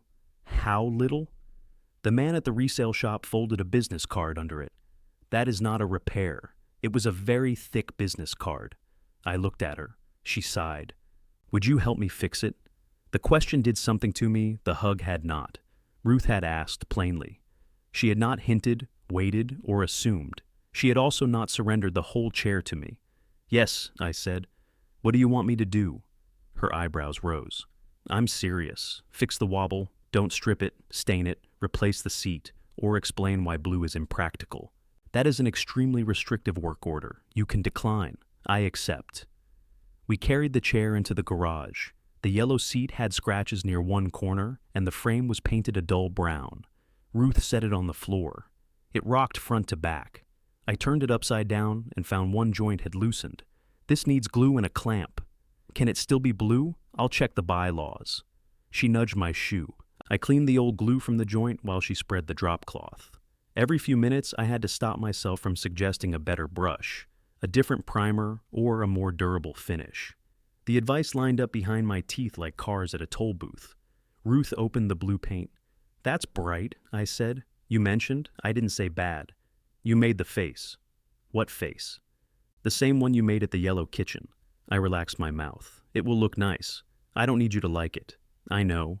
She dipped the brush. "But I do want you to be honest," she said. "All right. It looks like the ocean in a postcard where the ocean has been touched up." She considered the paint. "That is exactly why I bought it. We worked for nearly an hour. I glued and clamped the loose joint. Ruth painted the frame blue, leaving small brown sections where my clamps covered the wood. When she straightened, she pressed one hand to her lower back.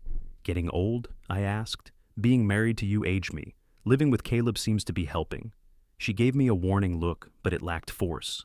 On the radio, an old instrumental came on with a slow Latin rhythm. Without thinking, I counted under my breath. Ruth heard me. "Show me." "No." "You went twice, and now you're too advanced?" "I am protecting you." "From what?" "My feet." She set down the brush and wiped her hands on a rag. One step. The garage was narrow, crowded by the workbench, her car, and the wet chair. There was sawdust on the floor. It was not how I had imagined dancing with my wife when she first brought home the brochure. Maybe that was why it was right. I held out my left hand. Ruth took it. My right hand hovered near her shoulder blade. "You can touch me," she said softly. "I know." I placed my hand against her back. "Slow," I said. "Quick, quick." We moved once. Ruth followed easily. "You've done this before. My aunt taught me at weddings. You never told me. You never asked." We turned, and I nearly guided her into the lawnmower. She laughed and pulled us back. "Leading is not hauling," I said. "What?" "Marisol says you invite." Your partner answers. "Marisol sounds dangerous. She reads mail." Ruth laughed again. We completed 3 careful steps, then stopped with our hands still joined, her wedding ring pressed against my finger. "I have to go," she said. This time I did not ask her to stay. We left the chair clamped in my garage because the glue needed hours to set. Ruth drove away with the blue paint and the canvas drop cloth. I watched until her car turned the corner, then stood over the chair like it had been left in my custody. The first coat showed brown through the blue. It would need another. I did not apply it. At 11 that night, Ruth called. I was in bed reading the same page for the 4th time. "Did I wake you?" she asked. "No. Can you talk?" "Yes." A door clicked shut on her end. I pictured her in Caleb's unfinished guest room, sitting beside the cedar box. "Caleb and Jenna had an argument," she said. "What about?" "Me." I put the book aside. Jenna asked how long I planned to stay. Caleb told her not to pressure me. I said she had a right to ask. And then Caleb said I was taking her side. "Were you?" "There weren't supposed to be sides. That has not been our family's best week." She breathed out. Then Jenna said he invited me without telling her I might be here indefinitely. He said she knew I needed help. She said he was the one who needed help. I waited. "You're being very quiet," Ruth said. "I'm listening. It feels unnatural. It feels worse from here." She made a small sound that might have been a laugh. "What happened after that?" I asked. "Caleb wanted me to explain to Jenna that I'm not a burden. That wasn't your job." "I know. Did you tell him?" "Yes." "And?" "He said I was welcome until I started making him feel like a bad son." There it was. Caleb's generosity always arrived with a receipt, though I had spent years paying it before anyone saw the price. "What did Jenna say?" I asked. That this was exactly what she meant. "And what did you say?" I went upstairs. The fact that she called me from there felt intimate in a way the hug had not. She was no longer asking me to solve the argument. She was letting me hear it while it was still messy. "I don't know what to do," she said. "Do you want my opinion?" "Yes." "Are you sure?" Daniel. "All right. I think Caleb offered you a room because he loves you. I also think he liked being the person you chose over me, and he liked having you there because he and Jenna behave better when somebody is watching." Ruth was silent. I think he believes those are all the same kind of help, I continued. I taught him that fixing something and loving somebody were the same act. Sometimes they are, sometimes they aren't. What should I do? I don't know. You always know. That may have been part of the trouble. She shifted against the bed. I heard the mattress springs. I can come home, she said. Every part of me moved toward those words. I pictured her pillow back beside mine, her shoes in the hall closet, the blue bowl on the bathroom counter. I pictured coffee already waiting in the morning and hated myself for that detail. Do you want to? I asked. I don't want to stay here if I'm damaging their marriage. That isn't what I asked. Maybe I left too quickly. Maybe. You could ask me to come back. I could. She waited. I gripped the phone. If you come home tonight because Caleb's house has become uncomfortable, then you aren't choosing me, I said. You're choosing the nearest exit. Her voice cooled. You said you wanted me home. I do. Then why are you making it difficult?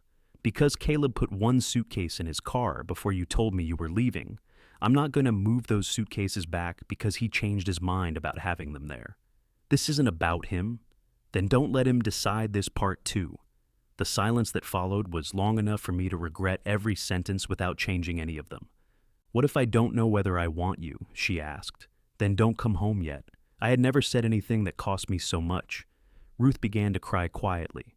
I sat in the dark with the phone against my ear and did not try to explain her tears away. I'm sorry, I said.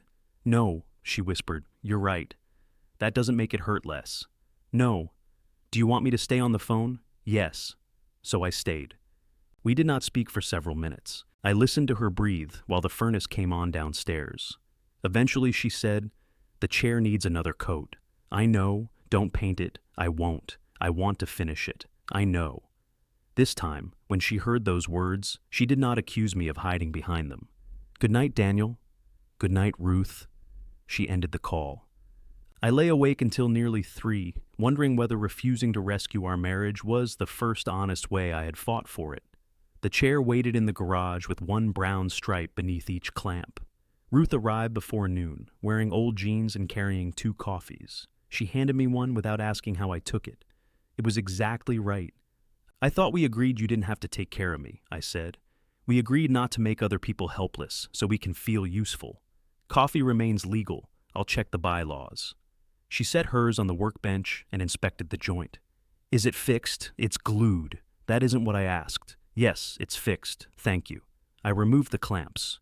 Ruth touched the bare sections with her brush, covering the last brown wood in blue. The color had dried even brighter than before. Against the yellow seat, the chair looked like it belonged outside a beach shop selling expensive lemonade. It looks good, I said. You hate it. I didn't say it looks good in my house. She smiled and applied another coat. Neither of us mentioned the phone call until she finished the first leg. I told Caleb I'm staying through the weekend, she said. I kept my eyes on the clamp I was cleaning. All right, he apologized. For what? For making me feel watched. Did he understand what that meant? He said he did. That wasn't an answer. I know. She moved to the second leg. Jenna and I talked this morning, she said. She doesn't want me to think I'm unwelcome. Is that what she said? She said I'm welcome. She also said she and Caleb need to learn how to argue without an audience. That sounds like Jenna. She was kinder than she had to be. Maybe kindness isn't always something people have to earn.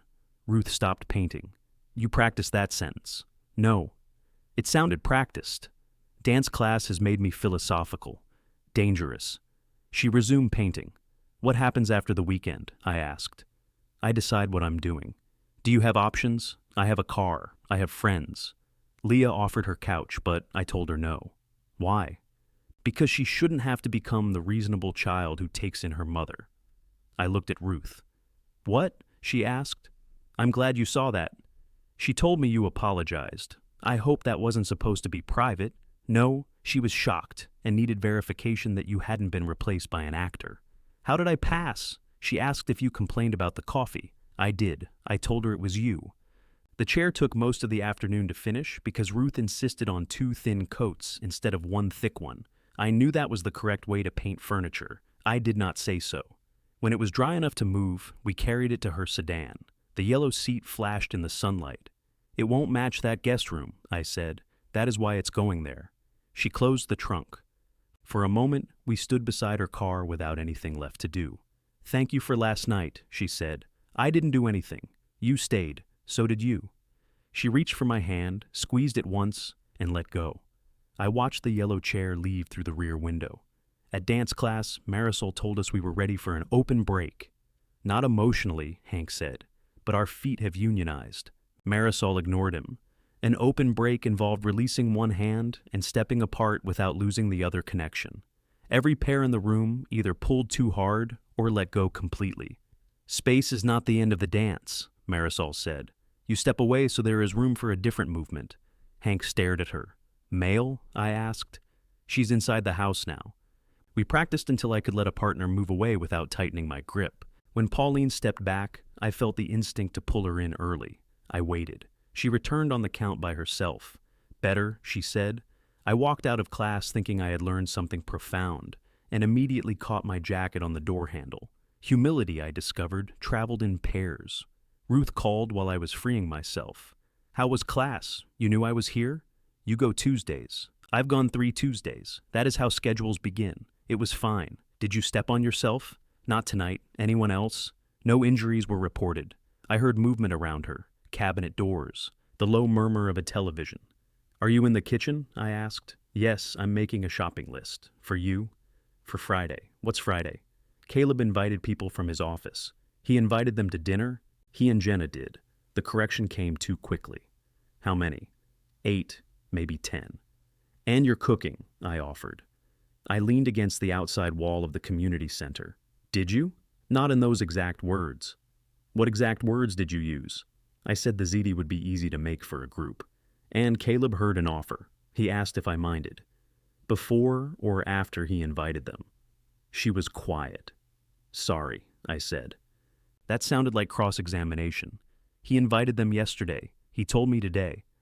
What do you want to do? I don't mind cooking. That isn't the same question. You enjoy this new question too much. I hate it. Good. A door shut on her end. I like feeding people, she said. I don't like having my time volunteered. Both things are true. Yes. What would you do? Do you want my opinion or my instructions? Opinion. I think you should do exactly as much of the dinner as you want, not one tray more. That is annoyingly reasonable. I've been told I have a gift. She laughed. Behind her, Caleb called, Mom, did you put wine on the list? Ruth covered the phone. When she came back, she said, I'm going to tell them I'll make one dish. They can handle the rest. Okay, you can say more. I'm trying not to influence the jury. There is no jury. Then one dish sounds generous. Friday evening, I ate chicken alone at my kitchen table. Ruth had asked if I wanted to come to Caleb's dinner. I told her no. It was not a family dinner, and I did not want to spend the night performing marital uncertainty for strangers who worked with our son. At 7:15, Ruth sent a photograph of the yellow chair in the guest room. It looked almost aggressive against quiet fog. Under it, she wrote, It refuses to blend in. I replied, Good. At 8, Leah called. Have you talked to Mom? Tuesday. She sounded tired when I called. She's cooking dinner for Caleb's office. What? One dish. Dad, she posted a picture in the family group. There are 3 trays of food. I opened the group messages. Ruth had sent a photograph of Caleb's dining room. The folding table had been replaced by 2 rented tables arranged end to end. Bowls, platters, and 3 aluminum trays covered every available surface. In the background, Jenna was carrying glasses, while Caleb stood near the wine, with one hand raised, telling a story. Ruth was not in the picture. Maybe Jenna cooked too, I said. Mom made all of that. You don't know. I have eyes. What do you want me to do? Leah exhaled. Nothing. I called because I'm trying to stop assuming you know what everyone else wants. Apparently, personal growth is contagious. I hate it. Good. We hung up. I looked at the photograph again. On one corner of the table sat Ruth's yellow recipe binder, open beneath a salt shaker. I almost called her. Instead, I put my phone down and finished the chicken. At 10:40, headlights swept across the living room wall. A car door slammed, then another. I went to the front window. Caleb's Subaru sat crooked in the driveway. Ruth stood beside it, still wearing the black pants and cream blouse she used for nice dinners. Caleb had opened the rear hatch. He pulled out the brown suitcase. My stomach dropped before the green one appeared. I opened the front door. What are you doing? I asked. Caleb set the green suitcase on the driveway. I can't do this anymore.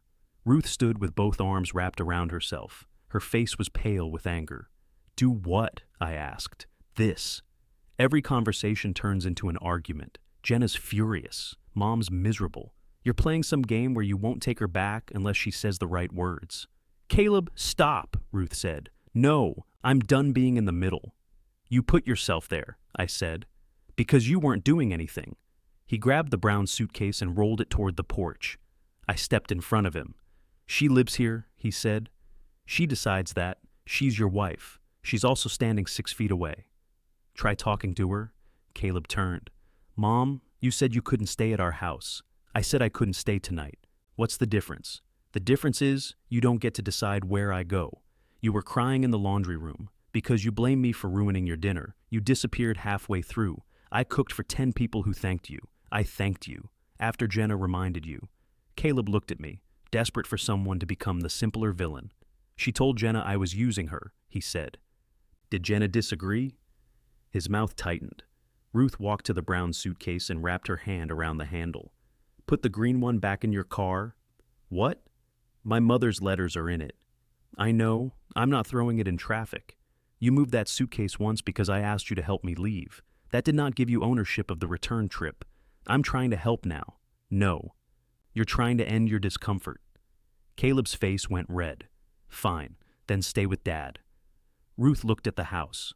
For one terrible second, I wanted to open the door wider and say the words she had been waiting to hear. Come home. Instead, I asked, Where do you want to sleep tonight? Caleb laughed without humor. Are you serious? I kept my eyes on Ruth. She looked from me to the suitcases, then toward her son. I want a hotel, she said. You're not going to a hotel, Caleb replied. Ruth turned on him. Listen to yourself. It's late. I'm 62. You're upset. Yes. Adults are allowed to drive while upset. Your car is at our house. I'll take her, I said. Ruth looked at me. Only if you want, I added. Caleb threw up his hands.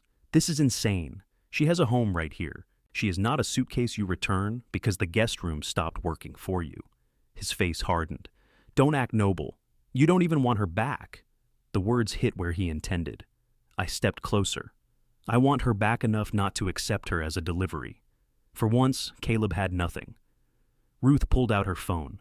What are you doing? He asked. Calling a car. I can drive you? No. Mom, you don't get to decide when I leave twice. She requested the ride, then took the brown suitcase in one hand and walked back for the green one. I reached for it. She shook her head. I've got it. The green suitcase was heavy. I could see the strain in her arm as she rolled it beside the brown one, but I let her do it. Caleb stood near the Subaru, furious and suddenly unnecessary. The car arrived 6 minutes later. Ruth loaded the brown suitcase into the trunk. The driver got out to help with the green one, but she stopped him long enough to lift it over the edge herself. Then she turned to me. I'll call you tomorrow. Call when you know what you want to say, I replied. The echo of Sunday surprised us both. This time, Ruth smiled. I will, she said. She got into the car.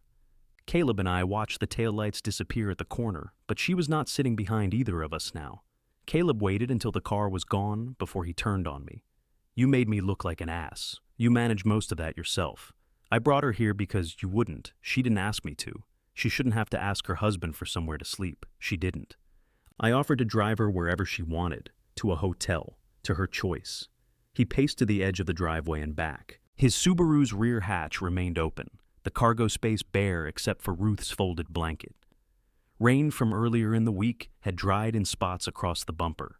She's going to wake up alone in some room because you wanted to prove a point. Which point? That you're different now. I am not different enough to know what to do with any of this. That's convenient. No, convenient would have been carrying those suitcases inside and letting your mother's anger at you do the work of reconciling us. Caleb shoved the hatch closed. You enjoyed that, he said, telling me I was using her. No, you've been waiting for me to fail. I spent most of your life making sure you didn't. The sentence stopped him. I leaned against the porch post. My legs felt unsteady, though I had not moved much. When you quit your job, I called someone, I said. When the plumbing failed because you skipped the inspection, I replaced the pipes. When you and Jenna had trouble, I assumed you needed an answer instead of asking what you had done. I made every consequence temporary. What does that have to do with tonight?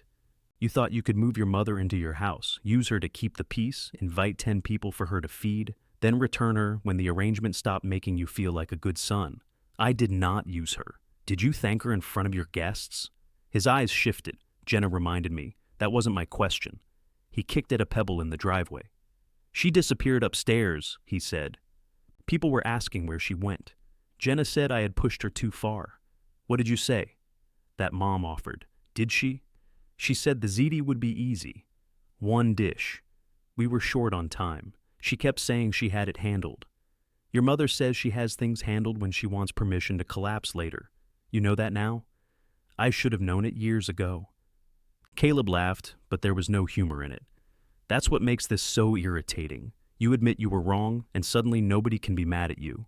I'm still mad at me. That doesn't help me. It isn't supposed to.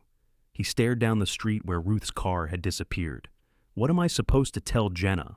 The truth. What truth? That you invited your mother to stay without being honest about how long it might be. That you used her presence to avoid fighting with your wife. That you volunteered her labor and got angry when she stopped making you feel generous. His face hardened again. You said you weren't giving advice. You asked for truth.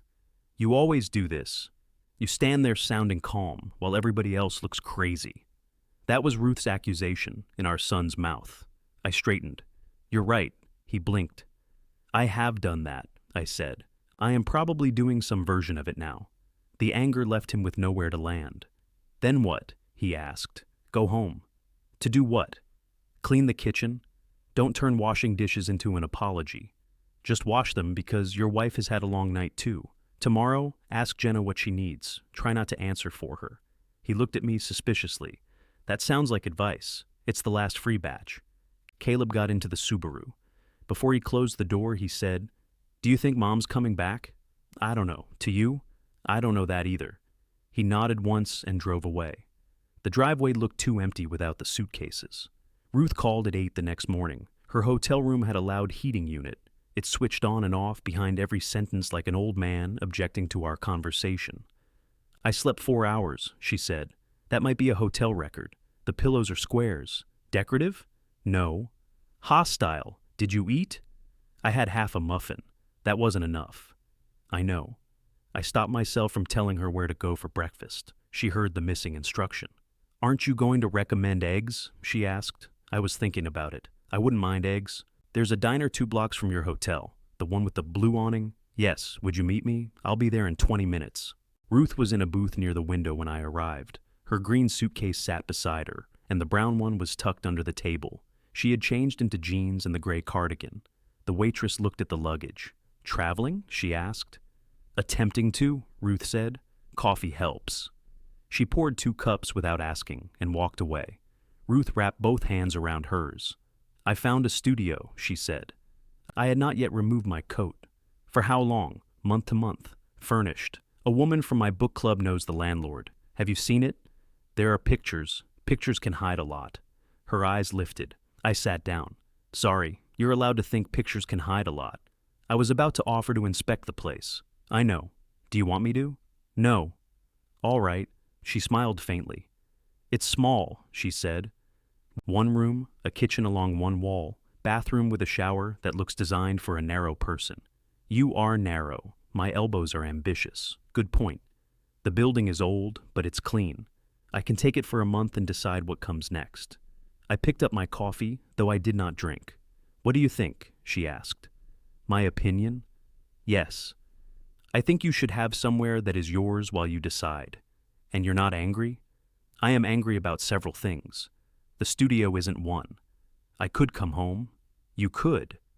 I'm not saying I want to. I know. She looked out the window. The worst part about Caleb's house, she said, was how good it felt at first. Being away from me, being asked what I thought. I nodded. He wanted my opinion about the room, the paint, where things should go. He listened like every answer mattered, until it didn't. Until my answers interfered with what he wanted. The waitress brought menus. Ruth opened hers but did not look down. I thought being needed meant being seen, she said. Caleb needed me constantly.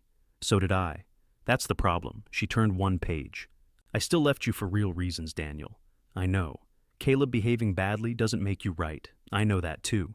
You say that less defensively now. I practice in the mirror. She smiled. We ordered eggs. After breakfast, Ruth asked me to go with her to Caleb's house.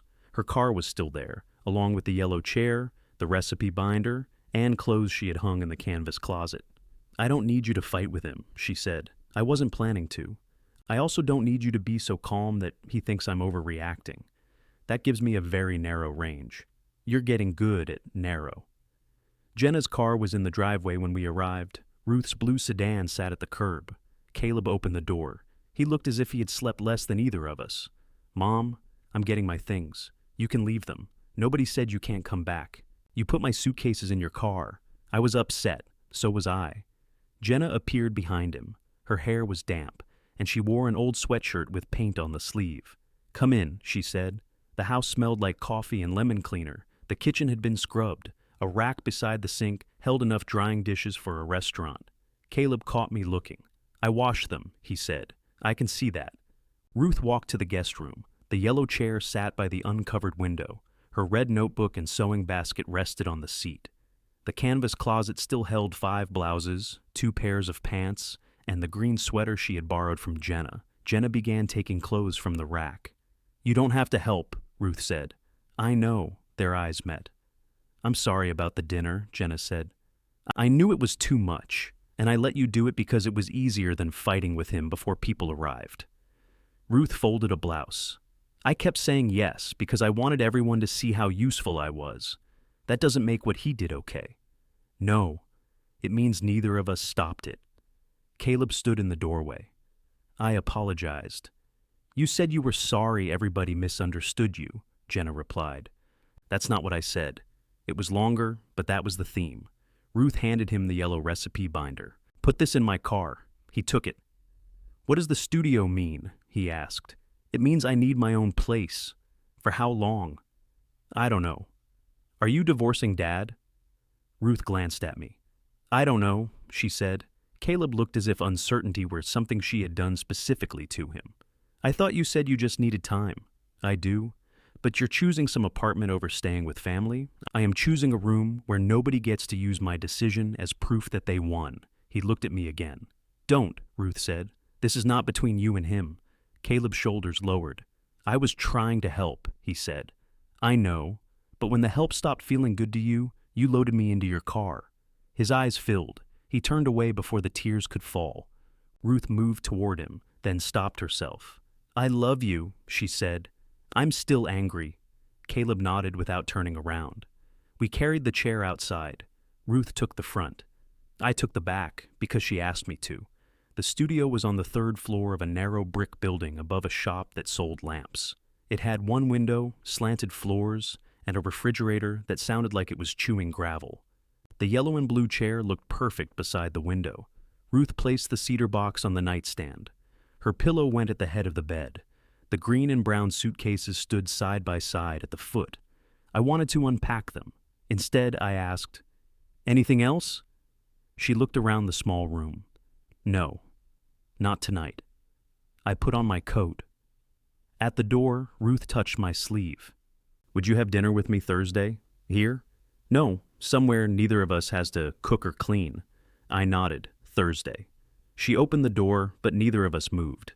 This feels strange, she said. Yes? Bad? Yes. She looked wounded, I added, and honest. Her hand slid down my sleeve and squeezed mine. Then I left her in a room that belonged to neither her husband nor her son, with the 2 suitcases still packed because, for the first time, no one else was deciding when she had to empty them. The house felt different after I left Ruth in the studio, not emptier. It had been empty since Sunday dinner. This was more definite. Until then, some part of me had treated every night alone as an interruption. Now, Ruth had a key to another door. She had put her mother's letters beside another bed. I stood in our kitchen and understood that waiting was not a plan. Thursday, I arrived at the restaurant early and took a table near the window. It was not romantic. A neon open sign flashed red against my face every 4 seconds, and the table wobbled whenever I touched it. I folded a napkin beneath one leg. Then I removed it. Ruth arrived wearing a dark blue dress I had not seen in years. I stood too fast and struck my knee against the table.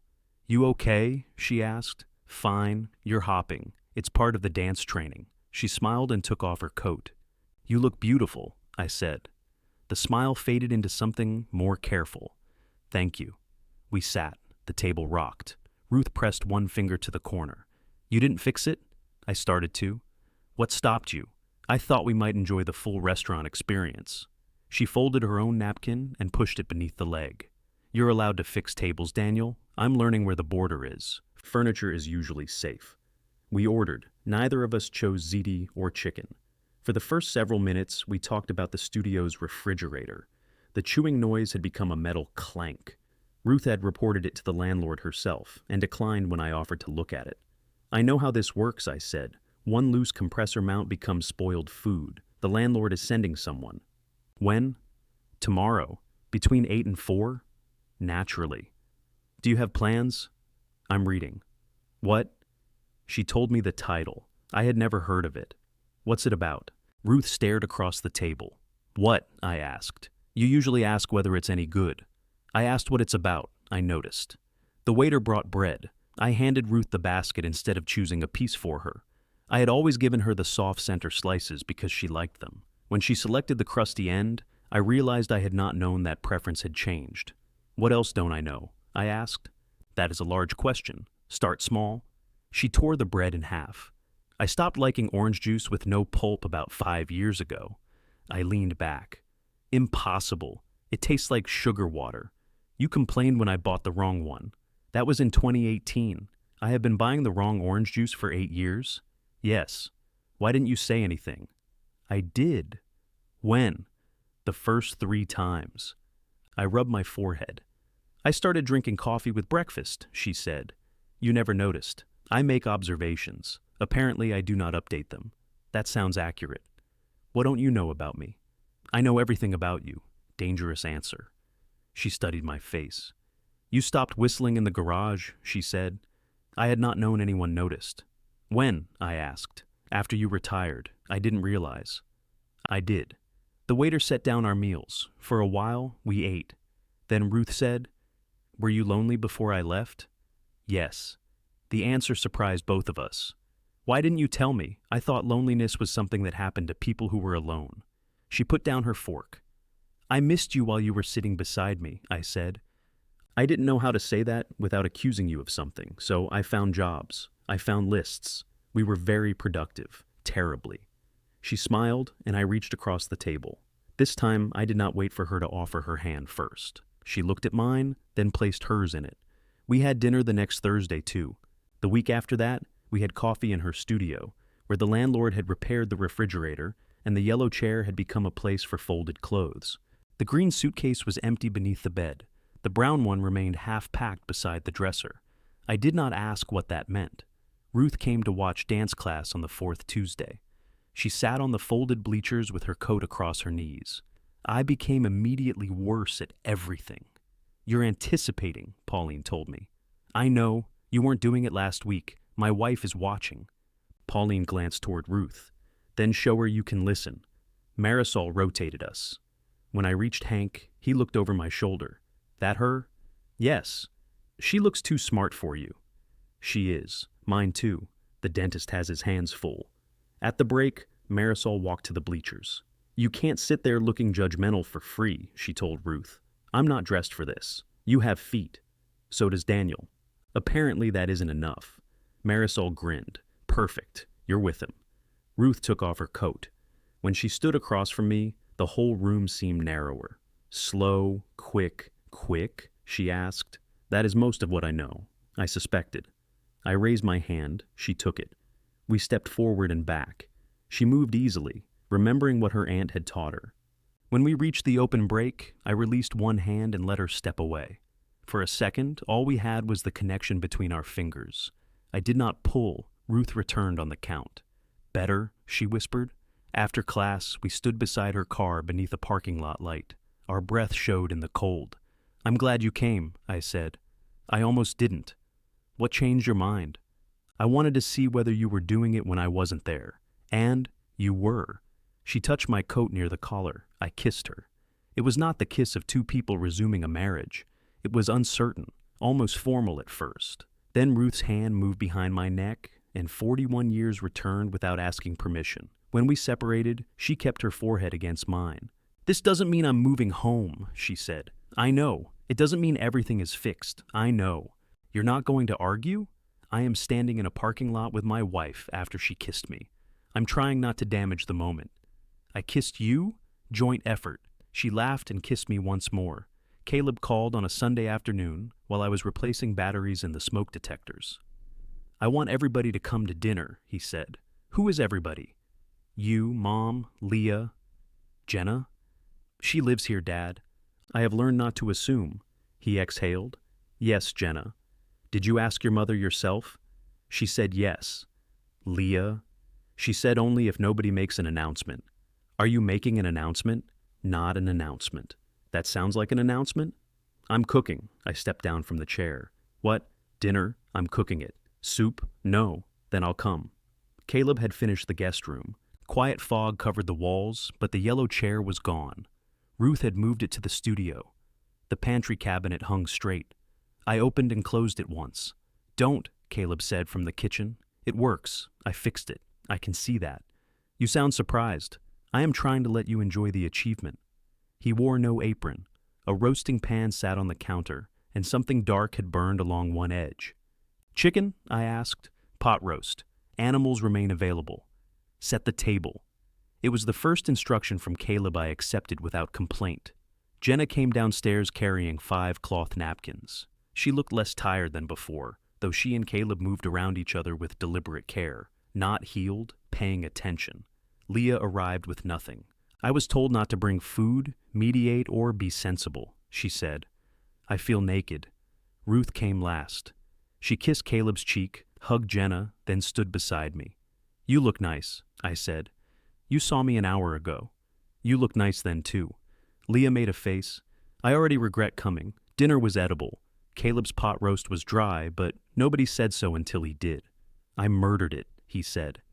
Jenna passed him the gravy. It had a full life. After the plates were cleared, Caleb remained standing. Leah pointed at him. "No announcement." "I need to say something." "That is how announcements begin." "I invited everyone because I said things about Mom and Dad's marriage in front of everyone, in messages too. I made it a family story before either of them had decided what it was." Ruth folded her hands in her lap. Caleb looked at her. "I wanted to help you leave. That part was real. But I also wanted you to choose me." His voice tightened. "I've spent a long time thinking Dad didn't listen to anybody. I was right, but it also made me feel like the one who understood you. When you came here, I got to be the good son, and Dad had to be wrong." I said nothing. Caleb turned toward Jenna, "And I wanted Mom here because we stopped fighting when she was in the room. I thought that meant things were better." "It meant we postponed things," Jenna said. "I know." He looked down at the table. "When Mom stopped making everything easier, I got angry at her. I invited people, let her cook, took credit for the dinner, then blamed her for being unhappy. And when she wanted to leave, I put her bags in my car because I wanted the problem gone." Ruth's eyes filled. Caleb swallowed. "I'm sorry." The room remained quiet. He looked at me. "I'm sorry I treated your marriage like something I understood better because you were bad at talking about it. That is a very specific apology," Leah said. "I practiced." Jenna touched his wrist. I took a breath. "I'm sorry too," I said. "I taught you that being useful could excuse taking over. I stepped in so often that you learned consequences were just the part before I arrived." Caleb's mouth tightened. "That doesn't excuse what you did," I added. "You're responsible for that." "I know." "Good."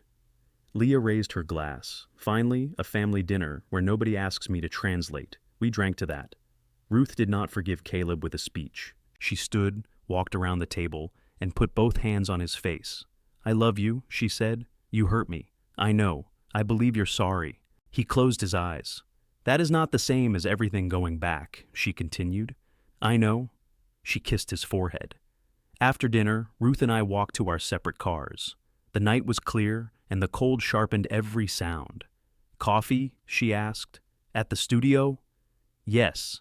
The brown suitcase was still beside the dresser when we arrived, but now it was closed. I looked away before she caught me looking. Ruth poured coffee into 2 mismatched mugs. I sat in the yellow chair. She took the edge of the bed. "Caleb meant it," she said. I think so. I'm not ready to trust him not to do it again. You don't have to decide tonight. I'm tired of not deciding. I held my mug between both hands. She looked around the studio. Her books lined the windowsill. Clothes hung in the narrow closet. The cedar box sat beside the bed. She had made a life fit into one room, not because anyone sent her there, but because she needed to learn that she could. If I came home, she said, what would change? I answered slowly. You would choose the kitchen color. That is not enough. No, we would choose it together, and if we couldn't agree, we would leave the ugly white until we could. She smiled. We would talk before resentment turns into luggage, I said. I would stop treating quiet as proof everything is fine. You would stop telling me you don't care when you do. Once a week, we sit for an hour without a television, a list, or a project. If one of us says something hurts, the other doesn't explain why it shouldn't. What about dancing? Mandatory, Daniel, negotiable. She looked at the closed brown suitcase. And, if it doesn't work, then we tell each other before Caleb knows. She laughed, then covered her eyes with one hand. When she lowered it, she was crying. I think I know what I want, she said. My heart beat hard enough to shake the coffee. Ruth reached for my hand. Come here tomorrow, she said. We'll take the suitcases home together. I arrived at the studio the next morning with coffee and no expectations I could admit to. Ruth had already stripped the bed. The brown suitcase lay open across it, and the green one stood near the door. Books were stacked in 2 grocery bags. The yellow chair held her folded towels.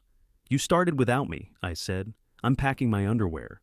I thought that could remain an individual activity. Reasonable. She handed me a cup. Before we do this, she said, I need to say something. I set the coffee on the windowsill. I'm not coming back because Caleb apologized. I know. I'm not coming back because the studio is small. I know. And I'm not coming back because you went dancing 3 times and wrote 1 good letter. 4 times. She gave me a look. Sorry. I'm coming back because I want to see whether we can build something different without pretending the old thing was fine. I nodded. Say something, she said. I want that too. Anything else? I'm scared. The answer softened her face. Me too, she said. I keep imagining you unpacking and then realizing in a week that you made a mistake. I might? That was not the reassurance I hoped for. You might too. I won't. You don't know that. I know I want you home. You wanted me home when I was gone. I need to know you can want me there when I disagree with you. I looked at the yellow chair, the one object in the room that refused to disappear into the walls. That is harder, I said. Ruth's eyebrows rose. And yes, I continued, I still want it. She touched my cheek. I'm keeping the studio through the end of the month, she said. The old version of me would have heard a wasted payment and an escape route. I heard both, if I'm honest. I also heard what she was actually asking for. All right, you don't mind? I mind, but I understand. That may be enough. We packed slowly. Ruth placed her mother's cedar box in the green suitcase and carried that bag herself. She gave me the brown one. The yellow chair barely fit across my back seat, and one blue leg rested beside my head all the way home. When we pulled into the driveway, Ruth remained in her car. I waited beside mine. Finally, she got out. The front door was unlocked. I had left it that way on purpose, then worried for 20 minutes that she would interpret it as carelessness. Ruth stepped into the hallway and stopped. Nothing had changed. Her raincoat was still on the hook. Her shoes remained in the closet. The family photograph beside the door still showed us surviving the wind in Maine. Welcome home, I said. Her mouth tightened. No, she said. I felt the floor shift. Then she added, I'm not a guest. You're right. She looked at me. Come home, I said. This time she smiled. We carried the suitcases upstairs. She set the green one on her side of the bed and the brown one on mine. Are we unpacking? I asked. Not yet. All right, I want to put a few things back. She returned the blue ceramic bowl to the bathroom counter. Her long charger went into the kitchen drawer. The yellow recipe binder resumed its place above the microwave. She placed the cedar box on her nightstand and her pillow at the head of the bed. The suitcases stayed closed. At dinner, we ate the last of the ziti from Caleb's house. Ruth had frozen it before the office dinner, which felt like discovering a message from a previous version of her. We sat across from each other at our own table. Do you want to repaint the kitchen? I asked. Yes. Yellow? Maybe. I waited. You hate yellow, she said. I hated that particular yellow. You called it mustard. It looked like mustard in bad light. It looked warm. It looked like a sandwich. Her eyes narrowed. I felt the old impulse to build a case. Lighting, room size, undertones, resale wisdom nobody had requested. What did you like about it? I asked. Ruth leaned back. The room faces north, she said. It always feels cold in the morning. The yellow made it feel like sunlight reached farther. I looked at the white walls. I didn't know that. You didn't ask? No. She took another bite. What did you dislike? She asked. I thought the color made the cabinets look dirty. They were dirty. That may have influenced the result. We could look for another yellow. Together? Don't make it sound dangerous. It is how we got into this. After dinner, Ruth went upstairs first. I washed the dishes. When I entered the bedroom, she was sitting on the edge of the bed in her nightgown. The brown suitcase remained on my side. Where do you want me to sleep? I asked. Her eyes lifted. That's a strange question. It has been a strange month. In our bed. All right. Can we just sleep? Yes. I moved the suitcase to the floor and lay beside her. For years, we had slept with our backs turned in opposite directions, close enough to touch and rarely doing it. That night, we lay facing each other with a careful strip of mattress between us. The clock passed 11. Then midnight. Are you awake? Ruth whispered. Yes. You're breathing like you're asleep. I was attempting to create a restful atmosphere. It sounded dishonest. Sorry. Her hand moved across the mattress. I met it halfway. We slept holding hands like people crossing a narrow place. The suitcases remained packed for 3 days. On the 4th morning, Ruth opened the green one and removed her mother's letters. She put them back in our closet, then left the suitcase on the floor. That afternoon, I unpacked the brown one with her. No ceremony, shirts on hangers, socks in drawers. A tube of toothpaste returned to the bathroom. At the bottom lay the raincoat she had worn the night she left. Ruth held it for a long moment. Closet? I asked. Closet. I hung it beside my coat. Our first weekly hour lasted 26 minutes before we both wanted to quit. We sat in the living room with the television off. No coffee, because coffee gave us something to adjust. No chores, no lists. Ruth said, I was glad the second suitcase hurt you. I looked at her. Not afterward, she continued. But when I packed it, I wanted you to feel foolish. I wanted one thing to happen that you hadn't calmly prepared for. Thank you for telling me. You don't have to thank me. I'm trying not to defend myself. You can respond. I don't know how yet. She waited. I wanted Caleb's house to go badly, I admitted. Her face changed. Not because I wanted you unhappy, because every time he ignored what you wanted, it made what I did look less singular. You wanted him to prove you weren't the only one. Yes. Did you enjoy being right about him? Sometimes. She looked toward the window. I wanted to soften it. Tell her I had been wounded, justify the satisfaction, remind her that Caleb had used her. Instead, I said, that was ugly. It was honest. Those seemed to overlap more than I expected. She almost smiled. The hour lasted 47 minutes. The next week, we made it to 53. By the 3rd, neither of us checked the clock. We went to the paint store on a Saturday. Ruth chose 6 yellow samples. I disliked 4 immediately. You made the face, she said. I am allowed to have a face. You're making the kitchen face. This one is orange. It is called golden wheat. Wheat should not frighten people. A clerk rearranging brushes nearby coughed to hide a laugh. Ruth held another card beside it. What about this? Too pale. You said you disliked yellow. I dislike cowardly yellow more. She put both cards back. We found one called Morning Honey. It was warm without turning the cabinets brown and bright, without looking like a condiment. I like it, I said. So do I. We bought 2 gallons. At home, I began taping the trim. Ruth stopped me near the first window. Why are you doing all the edges? Because that is how painting works. I wanted to do the windows. You hate taping. I still want to do them. I pulled off the strip I had started and handed her the roll. She watched me. What? I expected an argument. I am capable of learning. You taped 6 inches before I stopped you. I am capable of slow learning. We painted the room together. Ruth rolled the walls. I handled the cabinets and the sections above the doors. We disagreed about music, whether the second coat was dry, and how much paint belonged on a brush. Nobody left. When Caleb saw the kitchen at Sunday dinner, he stood in the doorway for several seconds. "It's yellow," he said. "Morning, honey," Ruth told him. "It's definitely yellow."